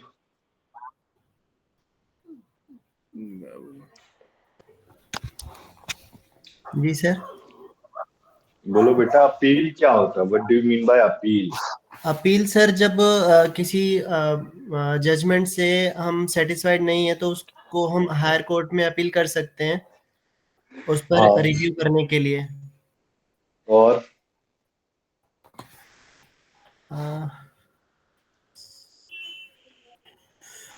यही पता है सर। अपील मीन्स केस को दोबारा कंसिडर करना, रिकंसिडर करना। निवेदन करना कोर्ट को कि वो लोअर कोर्ट क्या जो हम अपील कर रहे हैं उसको कर ले। हाँ हाँ सही चल रहे हो एकदम। बताओ सिमरन, आप बताओ। कुत्ता भौंक रहा है किसी का। सर अपील का मेन मतलब वही है, जैसे अभिषेक सर ने और संदीप सर ने बताया कि अगर हम किसी भी हाँ फैसले से सेटिस्फाई नहीं है, देन हम अपना सुप्रीम हाँ। कोर्ट में उसके लिए अपील कर सकते हैं कि हमें जो है सब मतलब जो हमारा प्रीवियस में जो भी किसी कोर्ट में हमारा हुआ है हम उससे सेटिस्फाई नहीं है, तो प्लीज हमारा इसको अपील करें, ऐसा सब। सो बेसिकली देखो अपील कोई नेचुरल और इनहेरिटेंट राइट नहीं है जो अटैच रहेगा लिटिगेशन से। अपील कहने का मतलब है जैसे कि हमने प्लेंटिव एप्लीकेशन डाला, तो प्लेंटिव एप्लीकेशन के बाद जो कोर्ट के पास जो एप्लीकेशन पहुंचा है उस प्रोसेस को क्या कहेंगे हम, अपील कहें। क्लियर। अब उस अपील में क्या हो सकता है? रिव्यू। सबसे पहले जो जज है उसको अगर पढ़ेगा तो उसको क्या बोलेंगे? रिव्यू। ठीक है ना? अब किसी, देखना शिवानी, समझना बेटा इसको, किसी केस को उठा के, अब मैं पढ़ा रहा हूं, मुझे पढ़ाने में दिक्कत हो रही है, मैंने कोई एग्जाम्पल से आपको समझाया, तो सेम जज सबसे पहले मैंने एक एप्लीकेशन डाली, एप्लीकेशन के प्रोसेस को हम क्या कहेंगे? अपील कहेंगे। अपील के बाद उसने क्या करा? उसको देखा, यानी रिव्यू कर। रिव्यू के बाद जज को डिसीजन लेने में दिक्कत हो रही है, तो उसने कोई लीडिंग केस ले लिया, लीडिंग जजमेंट केस ले लिया, उसके रेफरेंस से, रेफरेंस यानी उसका उपयोग करके रेफरेंस से कोई डिसीजन दिया, वो रेफरेंस हो गया। क्लियर है बेटा? इसमें डाउट है? इसके बाद रेफरेंस लेने के बाद लीडिंग केस का मुझे कुछ बदलाव करना है, कुछ चेंज करना है, तो उससे रिवीजन कहा जाए। क्लियर है ये चीज? तो हमने 4 कॉन्सेप्ट को गो थ्रू कर लिया। अपील कहने का मतलब है, जैसे कि मैं प्लेंटिफ हूं, प्लेंटिफ, मैंने एप्लीकेशन डाला कोर्ट में, so I am making the appeal, and the जज क्या कर रहा है? अपील के बाद reading all the documents, so he is making review. अगर उसको डिसीजन देने में डिफिकल्टी हो रही है तो क्या करेगा? एक रेफरेंस लेगा लीडिंग जजमेंट का। अगर उसको कोर्ट केस में दिक्कत हो रही है देने में, तो अगर कोई चेंज उससे करना है, कोई अमेंडमेंट करना है, तो उससे रिवीजन कहा जाएगा। क्लियर है बेटे? कोई डाउट है इसमें? बताओ बेटा। अभिषेक, संदीप? No sir. इसमें भर दिया। No sir. ठीक है ना? अब देखो आप, so basically type of appeal आपके 4 तरह के होते हैं। Very very very important question है ये संदीप, ये आपके एग्जाम में 10 मार्क्स का, तो 100 में से 10 मार्क्स तो देंगे देंगे। कैसे देंगे बेटा? सेक्शन के हिसाब से। इन सेक्शन को लिख लेना अच्छे से, ठीक है ना? जैसे जो हम आज की क्लास में जितने भी कर रहे हैं, इसके सेक्शन और ऑर्डर नंबर, जो पिछली क्लास के बच्चे एलएलबी 3rd ईयर में, उन्होंने मुझे कहा कि सर ऑर्डर ज्यादा पूछे गए थे, तो मैंने पहले ही बोल दिया कि बेटा पढ़ोगे नहीं तो यही होगा। मैंने तो पहले ही बोला था ऑर्डर पूछेंगे, ऑर्डर वो पूछते हैं, ठीक है ना? जैसे कॉन्स्टिट्यूशन में आर्टिकल था, वैसे इसमें भी आपसे ऑर्डर पूछा जाएगा। सो देखो, आपके 4 तरह के अपील होते हैं। Appeal from original degree.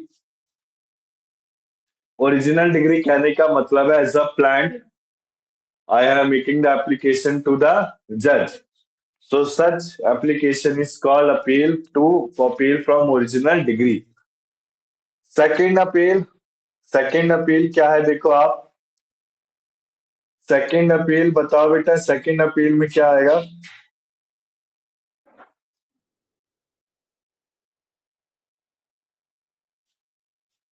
बोलो बेटा। अभिषेक, संदीप?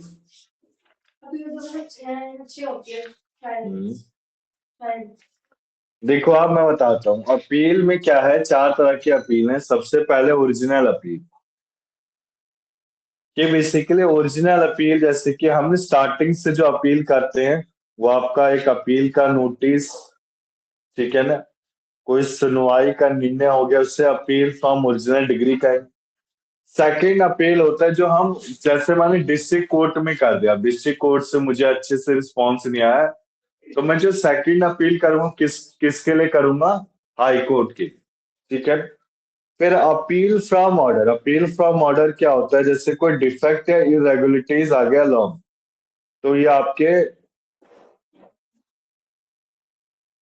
बेसिकली अगर कोई ऑर्डर या फिर लॉ में डिफेक्ट है, एक थ्योरी कॉन्सेप्ट है, ये एप्लीकेबल नहीं होता है, ठीक है ना। तो अगर हम स्टडीज, अगर प्रैक्टिकल लाइफ में जाए, तो आपके 3 तरह के अपील को ही नोटिस किया जाता है। एक appeal from original decree, appeal, second appeal and appeal to the supreme court. Clear? So appeal to from the original decree यानी कि स्टार्टिंग फेज, एक इनिशियल स्टेज है। अपील फ्रॉम सेकंड अपील क्या होता है? Second appeal it is made to the high court.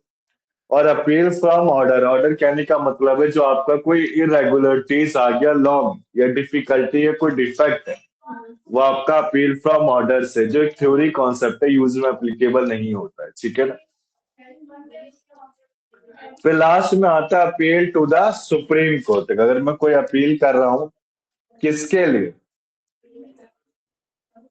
Supreme court के लिए। कहने का मतलब है कि हाई कोर्ट से मुझे ऑर्डर मिल गया, मैं उस ऑर्डर से खुश नहीं हूं, तो मैं किसके पास जाऊंगा? सुप्रीम कोर्ट के पास जाऊंगा। क्लियर है बेटा?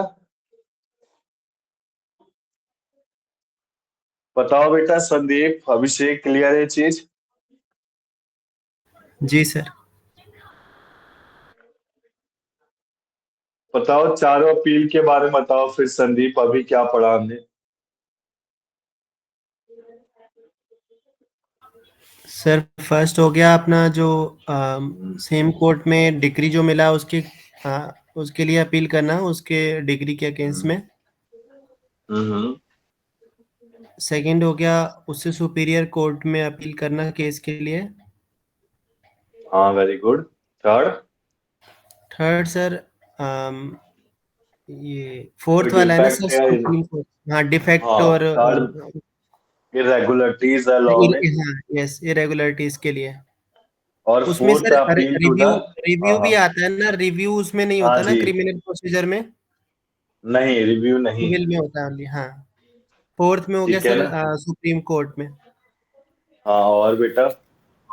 लव सर, ये डिफेक्ट, अगर कोई डिफेक्ट हो अपील में तो ये थर्ड में किया जाएगा, अपील फ्रॉम ऑर्डर्स।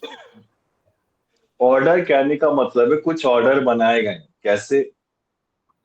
जैसे हमने अभी पढ़ा था आज की क्लास में, ऑर्डर 9 अपीयरेंस ऑफ पार्टीज हो गया। ठीक है ना? हाँ इसके हाँ। बाद हमने पढ़ा ऑर्डर 51, फिर ऑर्डर 31। तो जो डिफरेंट ऑर्डर्स हम क्लियर कर रहे हैं, कहने का मतलब है कुछ ऐसे अपील होते हैं जो ऑर्डर से बनाए जाते हैं। यानी कि आपका कोई डिफेक्टिव या इरेगुलरिटी हो रही है लॉ में, तो मैं ऑर्डर का यूज करके क्या करूंगा? अपील करूंगा। अदरवाइज इस जगह लिखा है ना बेटा, इस लाइन को पढ़ो अभिषेक, देखो जो स्क्रीन में दिखाया गया आपको। एक मिनट बेटा।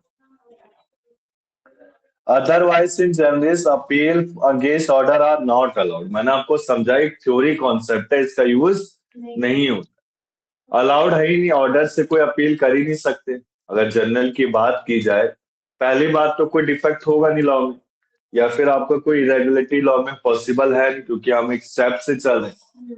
अगर दिक्कत होती है तो हम अपील फ्रॉम ऑर्डर करेंगे, अगर दिक्कत नहीं है तो अपील फ्रॉम ऑर्डर का कोई यूज सेंस बनता ही नहीं। वो बस कॉन्सेप्ट समझाने के लिए दिया है कि आपके पास 4 काइंड्स ऑफ अपील। क्लियर है अभिषेक ये चीज? So yes. कोई डाउट है इसमें?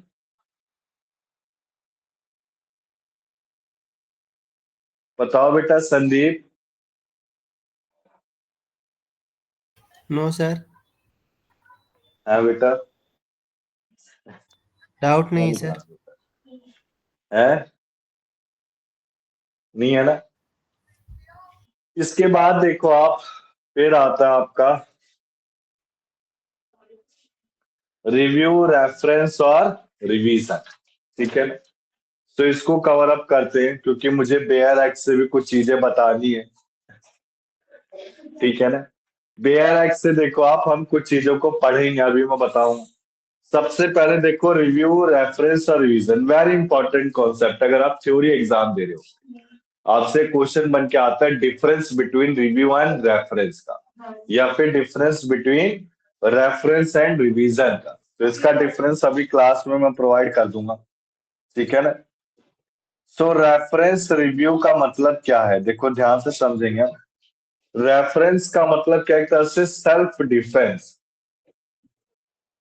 ये बेसिकली कंडीशन है किसी भी समय जजमेंट से पहले अगर कोई शूट को इनिशिएट किया गया है, शूट को स्टार्ट किया गया है, तो एक रेफर कर सकते हैं same for the opinion of the high court, and the high court may make such order thereon as it think fit.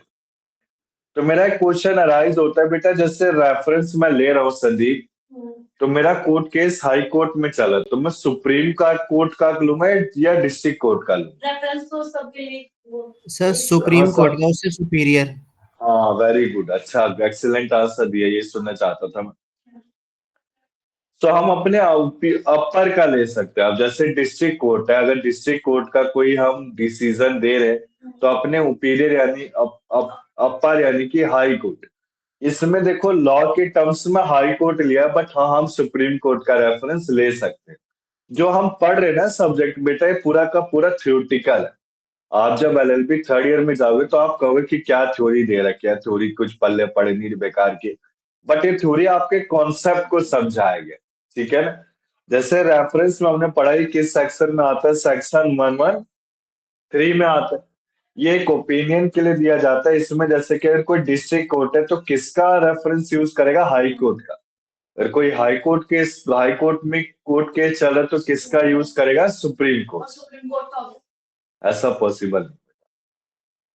Supreme court का एक फाइनल डिसीजन, उसके ऊपर कोई है ही नहीं बॉडी।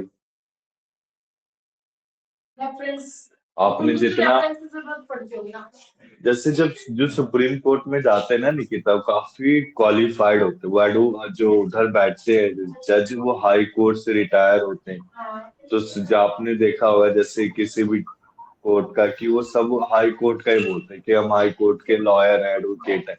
कोई सुप्रीम कोर्ट का नहीं बोलता। सुप्रीम कोर्ट एकदम अपर अथॉरिटीज है, उसमें अगर केस भी आता है तो एमपी एमएलए सभी इलेक्शन होने वाले दिल्ली इलेक्शन के, हाँ तो कोई इलेक्शन में भेदभाव हो गया तो सारे किस में जाता है, सुप्रीम कोर्ट। ठीक है ना, क्लियर है अभिषेक, संदीप, आगे चले हम। बताओ Yes, sir. बेटा। जी सर। इसके बाद देखो आ रहा है ना आज की क्लास में समझ में, आ रहा है सर। आ रहा है ना। देखो यही समझाना है क्योंकि इंपॉर्टेंट चीज है। अभी मैं बेयर एक्ट दिखा रहा हूँ, ठीक है ना। अब आता है रिव्यू। रिव्यू में क्या आता है, देखो आप, अबेट या specific review specific relief of crime punishment. कोई क्राइम का स्पेसिफिक रिलीफ है यानी कि रिव्यू करना। रिव्यू कहाँ यूज किया जाता है, आपके क्राइम यानी क्रिमिनल प्रोसीजर में। रिव्यू इन्होंने लिखा है बेटा किताब में, थोड़ा सा गलत लग रहा है मुझे।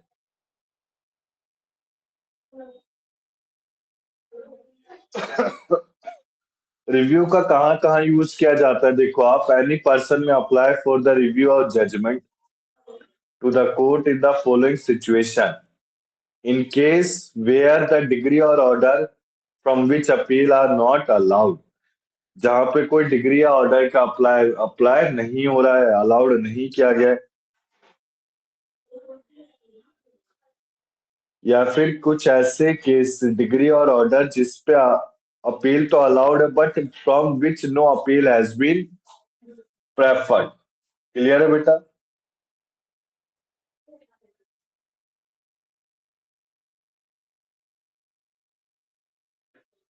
इसको अच्छे से समझाओगे बेटा एक बार रिव्यू को, संदीप अभिषेक आप।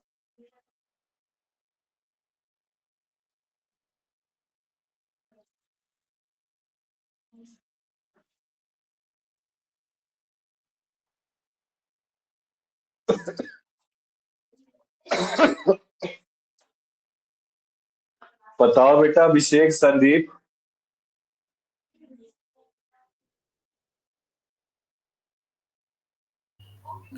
सर क्या बेसिकली, हाँ मनीष भाई बोलो, संदीप बोलो।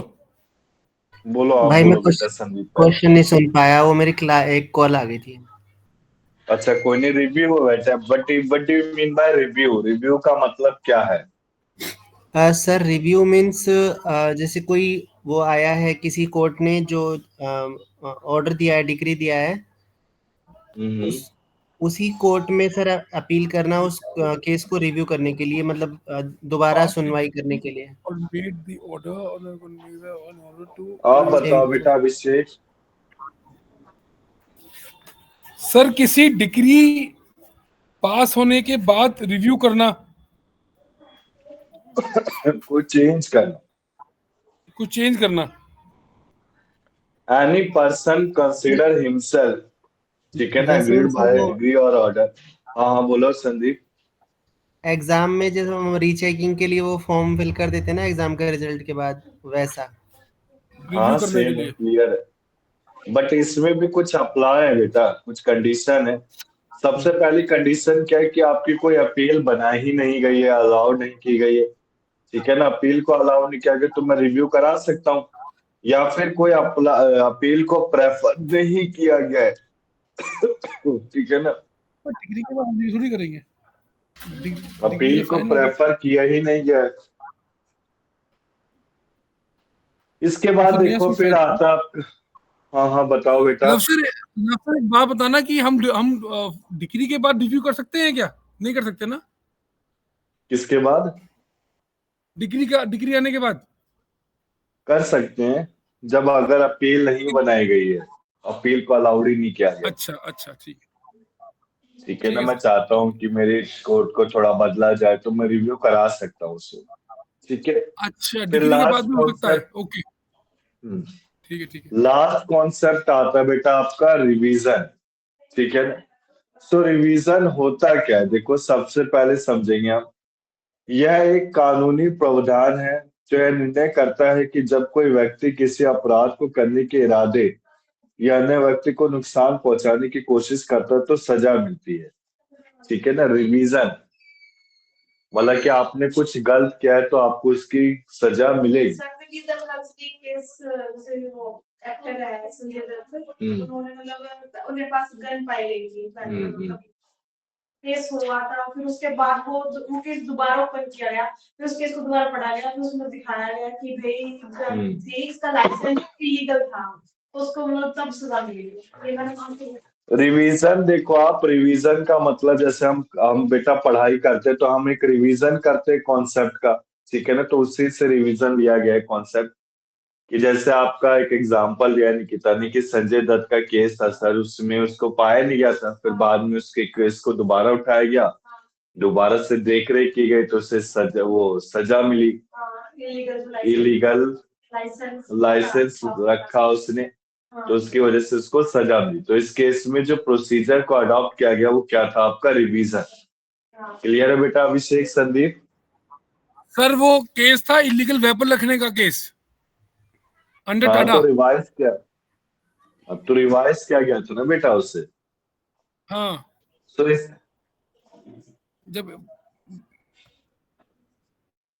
इस केस में देखो आप, इस कॉन्सेप्ट में क्या कहता है, जो हाई कोर्ट है वो रिकॉर्ड के लिए कॉल कर सकता है किसी भी court subordinate to such high court, यानी कि डिस्ट्रिक्ट कोर्ट। अब रिवीजन किसके ऊपर अप्लाई होगा, हाई कोर्ट के द्वारा डिस्ट्रिक्ट कोर्ट।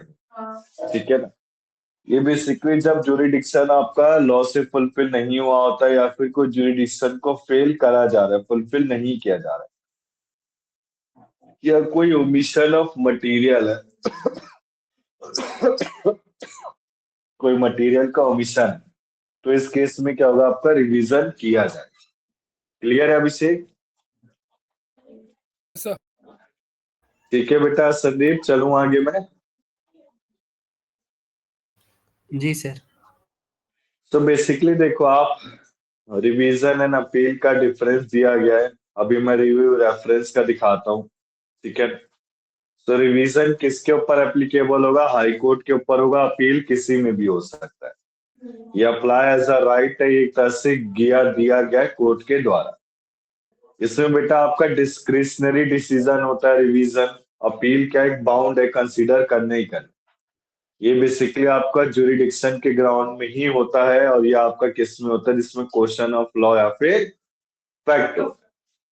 क्लियर है बेटा? बताओ बेटा संदीप अभिषेक, क्लियर है चीज?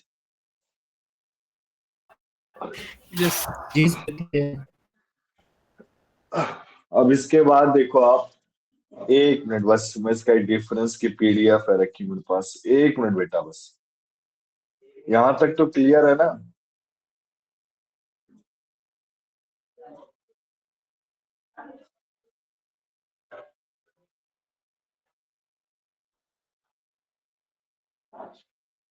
आज मैं थोड़ा स्लो बोल रहा हूँ, थोड़ा सा है, गला भी खराब है मेरा, उसके लिए बेटा मैं सॉरी बोलता हूँ आप लोगों से। ठीक है अभिषेक? सॉरी की बात नहीं है, कोई बात नहीं।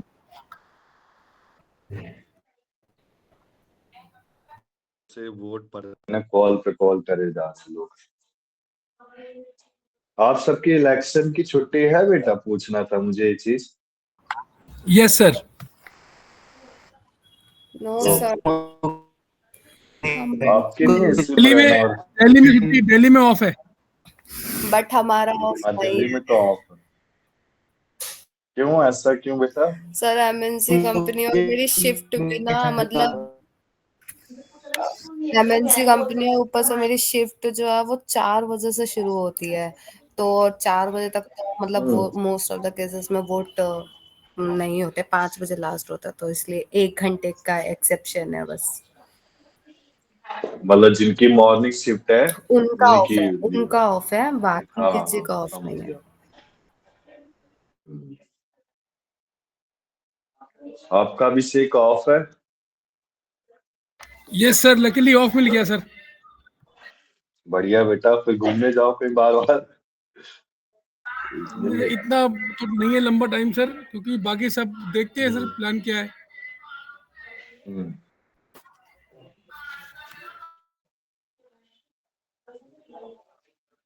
ठीक, मैं देखो आप तो आप बताओ बेटा, क्लास रखूं फिर इलेक्शन वाले दिन कि ना रखूं? आप जो बोलोगे, अगर शाम को रखनी है तो सर शाम प्लीज को रख रख लो सर, रख सकते हैं लो रख हम। लो रख लो। नहीं सर कर रख लो सर, रख पाएंगे प्लीज रख सर। लो। लो, बट ये जो टाइमिंग है इसी टाइमिंग पे रखना, क्योंकि फिर मेरी मतलब नहीं मैं कर वोट डाल के पाएंगे भी सर, आऊंगी। ऑफ नहीं है सर। अच्छा हाँ सर, हाँ संदीप हाँ, का भी ऑफ संदीप नहीं है का सर, भी उसका ऑफ उसका नहीं हाँ। है। हाँ सर रहने तो कोई बात नहीं, फिर संदीप के लिए कुछ तो भी। मैं ऐसा करता हूँ बेटा, सेकंड सैटरडे रखवा दूं। सर टाइमिंग क्या रहेगी? सैटरडे रखवा दो सर।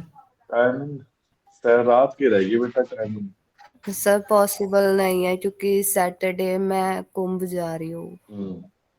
इस सैटरडे सभी कुंभ जा रहे हैं। हाँ जी सर। जिसको देखो सब फरवरी में ही जा रहा है।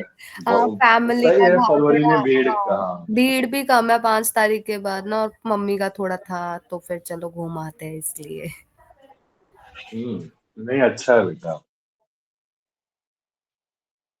मेरे साथ तो काफी ओल्ड ओल्ड थे, खास मतलब काफी ओल्ड थे, तो दिक्कत नहीं हुई। खैर एक मिनट बेटा बस।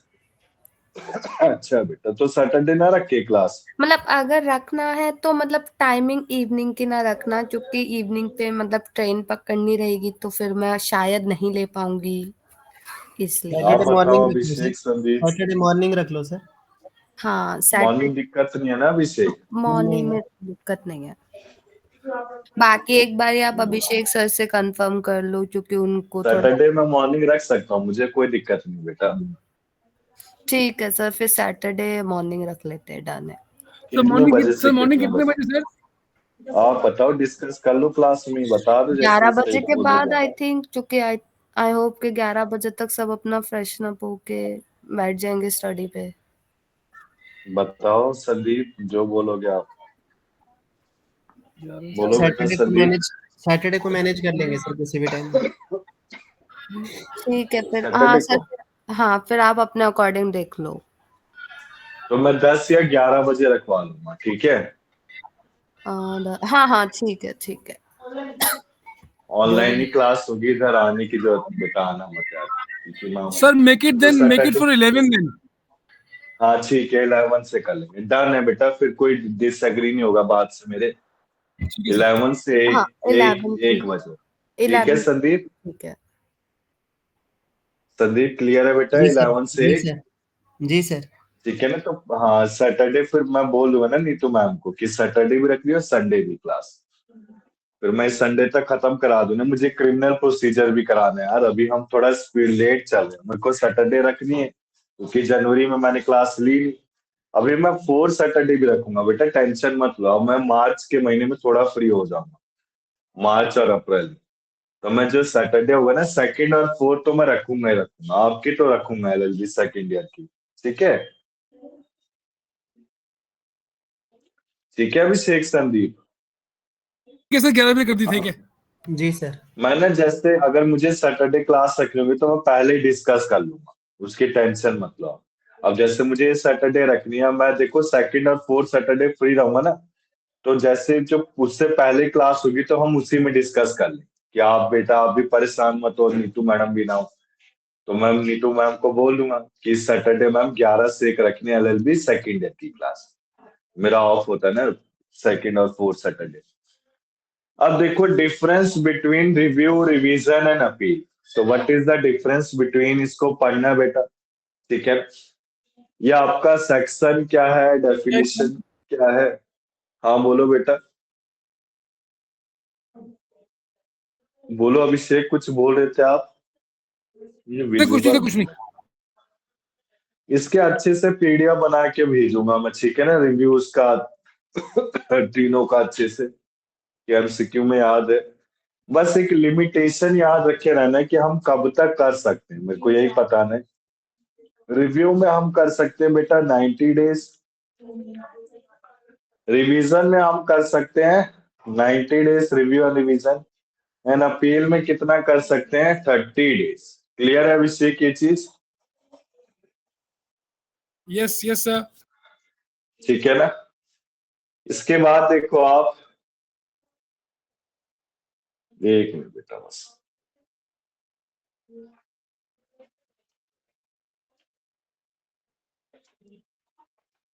फिर देखो आपका आता है हेडर।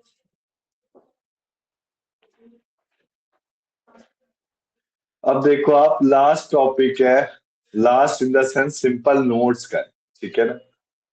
सिंपल नोट्स में देखो आप, लास्ट है बेटा, कर लेते हैं, हो जाएगा, अभी टाइम है हमारे पास, वैसे भी लेट क्लास स्टार्ट की थी मैंने। देखो आप, इसके बाद देखो लास्ट कॉन्सेप्ट है, इसको पढ़ना है, कवर अप कर लेना है कि अगर कोई माइनर शूट कर सकता है माइनर के बिहाफ पे, तो देखो आप अगर बाय माइनर कर रहा है तो माइनर के द्वारा उसका कोई दूसरा फ्रेंड भी कर सकता है। इंस्टीट्यूशन और सूट कहने का मतलब है, अगर माइनर ने करा तो उसका next friend through next friend करेगा। अगर माइनर के खिलाफ हो रहा है तो in the name of guardian करा जाएगा, ठीक है ना। क्लियर है बेटा ये चीज? बताओ अभिषेक, संदीप। यस क्लियर है सर। अब देखो अगर मान लो कोई सूट बाय माइनर है, तो बेसिकली उसका नेक्स्ट फ्रेंड करेगा, डिफेंडेंट माइनर है तो किसके खिलाफ होगा, गार्डियन ऑफ माइनर के खिलाफ। ये बेटा देखो सर एक क्वेश्चन इसमें ये आया कि अगर बाय माइनर हाँ। में फ्रेंड भी तो उसको माइनर ही होगा, तो ये भी कंडीशन नहीं है कि माइनर मेजर का बड़ा, वैसे जो ये ना थ्योरी कॉन्सेप्ट है अभिषेक, जब आप जुवेनाइल जस्टिस एक्ट 2000 आप 2000 पढ़ेंगे, 2015 नया अमेंडमेंट है। तो चाइल्ड केयर में क्या होता है, जैसे मैं माइनर, ठीक है ना, जैसे निर्भया केस हो गया कुछ, तो उसे एक स्कूल में भेजा जाता है जिसे बॉस्टल स्कूल बोलते हैं, BOSTOL। ये मैंने अभी LLB थर्ड ईयर में पिछली क्लास में क्रिमिनोलॉजी और पेनोलॉजी में पढ़ाया था। तो बॉस्टल स्कूल में क्या होता है बेटा, उसकी देखरेख की जाती है जब तक वो मेजर नहीं हो जाता। क्लियर है ना अभिषेक? तो ये थ्योरी कॉन्सेप्ट है, अगर किसी माइनर के साथ गलत हो रहा है, सबसे पहली बात, अगर माइनर के साथ गलत हुआ है तो वो इंस्टीट्यूशन कर सकता है सूट, या अगर किसी माइनर ने गलत किया है तो उसको कहाँ डाल दिया जाता है, बॉस्टल स्कूल में डाल दिया जाता है, ठीक है ना, जब तक वो मेजर नहीं हो जाता। सो इसमें देखो माइनर जब मेजोरिटी को अटेंड करेगा तो उसके ऊपर स्वीट की प्रोसीडिंग होगी। क्या बेटा? कौन सा बोर्डिंग स्कूल में बच्चों को डाला जाता है? अरे वो बोर्डिंग तो एजुकेशन के लिए है निकिता, हाँ CBSE के द्वारा बोर्डिंग होता है, और बॉस्टल स्कूल अलग है, नाम से अजीब सा लग रहा होगा आपको। इसके बाद देखो माइनर अगर आपका मेच्योरिटी को अटेन कर लेता है तो प्रोसीड कर सकता है, सूट एप्लीकेशन इलेक्ट करेगा, इलेक्ट यानी कि अबेंडन कर सकता है, उसकी इच्छा है, वो या तो कोर्ट केस को सूट जारी रखेगा या फिर नहीं जारी करेगा। इसके बाद देखो अप्लाई कर सकते हैं डिस्चार्जिंग द नेक्स्ट फ्रेंड और लीव फॉर, मतलब क्या करेगा, अपना नाम उसमें करेक्ट करा सकता है, उसकी इच्छा है, या फिर डिसमिस करेगा सूट को on the repayment of cost incurred by the defendant और अपोजिट पार्टी, ठीक। इसके बाद देखो सूट बाय और अगेंस्ट कॉर्पोरेशन। ये सूट बाय और अगेंस्ट कॉर्पोरेशन क्या है, बेसिकली इसमें सिग्नेचर और वेरिफिकेशन ऑफ प्लीडिंग आता है। मान लो अगर कोई सूट किसी कॉर्पोरेशन के अगेंस्ट, तो इसमें प्लीडिंग साइंड और वेरीफाइड होगा on the basis of corporation. By the secretary, by any director और अदर प्रिंसिपल ऑफ कॉर्पोरेशन। अब इसमें सर्विस ऑफ सम्मन किसको बुलाया जाएगा? सम्मन के द्वारा हमने पढ़ा, registered post to the secretary और director. So basically on the secretary और director to the principal officer of the corporation को बुलाया जाएगा, या फिर एक लेटर को सेंड कर दिया जाएगा, लीव कर दिया जाएगा to the post address to the corporation of registered office. Clear है बेटा ये चीज? Yes sir. इसके बाद देखो समरी प्रोसीजर, ये आपका बेसिकली ऑर्डर 37 में आता है। इसमें ऑब्जेक्ट क्या है समरी प्रोसीजर का? To prevent unreasonable obstruction by the dependent. इसमें डिपेंडेंट एंटाइटल नहीं होता है। ये थ्योरी कॉन्सेप्ट है बेटा। लव सर, इसमें कुछ चेंजेस हुए थे रिसेंटली अभी किसमें? माइनर के केस में, जब निर्भया का केस हुआ था तो हाँ, हाँ। 16 के ऊपर सेक्सुअल असॉल्ट एक्सीडेंट में अगर कोई मर गया हो या मर्डर, इसमें 16 साल के ऊपर को ये 16 साल के ऊपर में नया बिल पास हुआ था कि ये 16 साल के ऊपर को मेजर ही ट्रीट करेंगे, एडल्ट ट्रीट करेंगे इन 3 केसेस में। करेंगे बेटा, सही कह रहे हो आप, गलत नहीं कह रहे। आफ्टर ये निर्भया के बाद हुआ था कि जब एक्सीडेंट में अगर तुमने किसी माइनर ने कर दिया और 16 साल की एज है तो वो और वो जो बंदा मर गया हो तो वो भी एडल्ट ट्रीट होगा। अगर उसने सेक्सुअल असॉल्ट किया है और वो 16 साल के ऊपर तो भी एडल्ट ट्रीट होगा, और एक मर्डर पे तो वो भी एडल्ट ट्रीट होगा। हाँ करेक्ट है बेटा, बट एक तरह से थ्योरी कॉन्सेप्ट देखो माना जाएगा, उस पर ना हम एक्शन लेंगे अभिषेक, बट उसको डाला एक तरह से बोस्टल स्कूल में जाता है, यानी कि उसके ऊपर 2 साल के बाद ही कानूनी कार्रवाई की जाएगी, तब तक वो माइनर मेजर नहीं कहलाया जाता है, वो माइनर ही बोला जाता है। ठीक है ना? उसके ऊपर जुवेनाइल जस्टिस लग जाता है, यानी कि child care and protection act 2000 applicable हो जाता है। ठीक है? ठीक है अभिषेक, ये चीज क्लियर है? यस सर, क्लियर है सर। देखो आप इसके ऊपर फिर जो नोट्स है वो होमवर्क में हम करेंगे कैसे।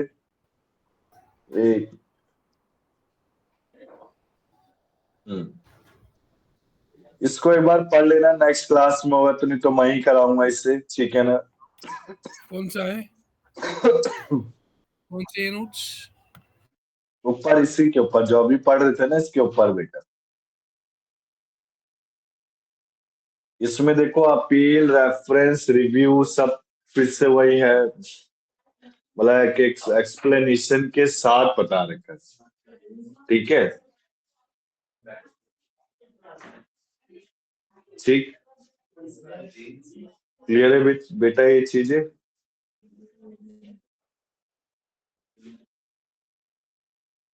रिव्यू रिवीजन का डिफरेंस दे रखा है इन्होंने। ठीक, इसको मैं नेक्स्ट क्लास में एक बार जब रिवाइज कराऊंगा ना अभिषेक, तो और अच्छे से कर लें। बोलो निकिता। ठीक है सर।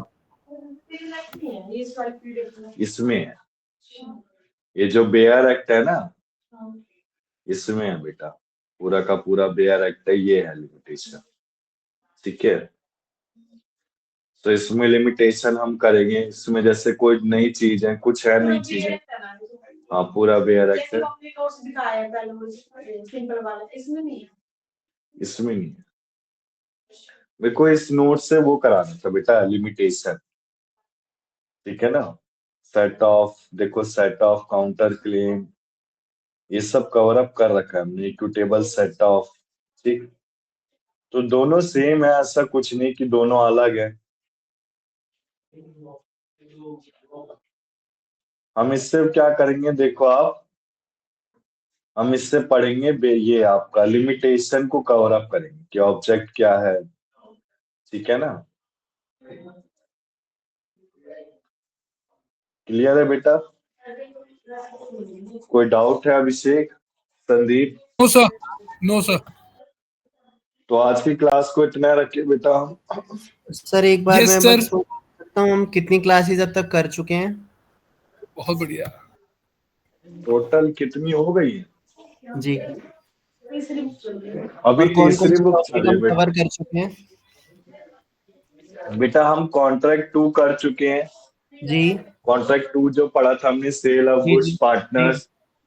इसके बाद प्रॉपर्टी लॉ कर चुके हैं। अभी सिविल प्रोसीजर कोड चल रहा है। ठीक है। बस यही हुआ है अभी? हाँ बेटा यही हुआ है। Okay sir. कोई डाउट है इसमें? नहीं sir, thank you. Property law ठीक है। ठीक है बेटा, फिर आज के लिए इतना रखे हम class. Yes sir, see you sir, thank you ठीक है बेटा। सर। सैटरडे 11 बजे रहेगी क्लास? हाँ ठीक है सैटरडे सर, 11 बजे है क्लास। ठीक है सर, ठीक है सर, ठीक ठीक है। ठीक है बेटा। Okay, thank you sir. ठीक है बेटा, जा सकते हो आप सब।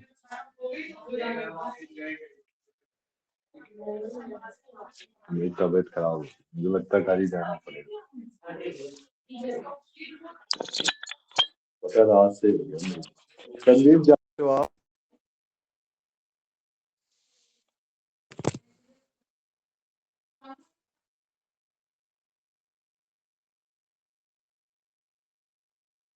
सैटरडे रखवा दूंगा मैं क्लास। ठीक है। क्लास का टाइमिंग थोड़ा डिफरेंट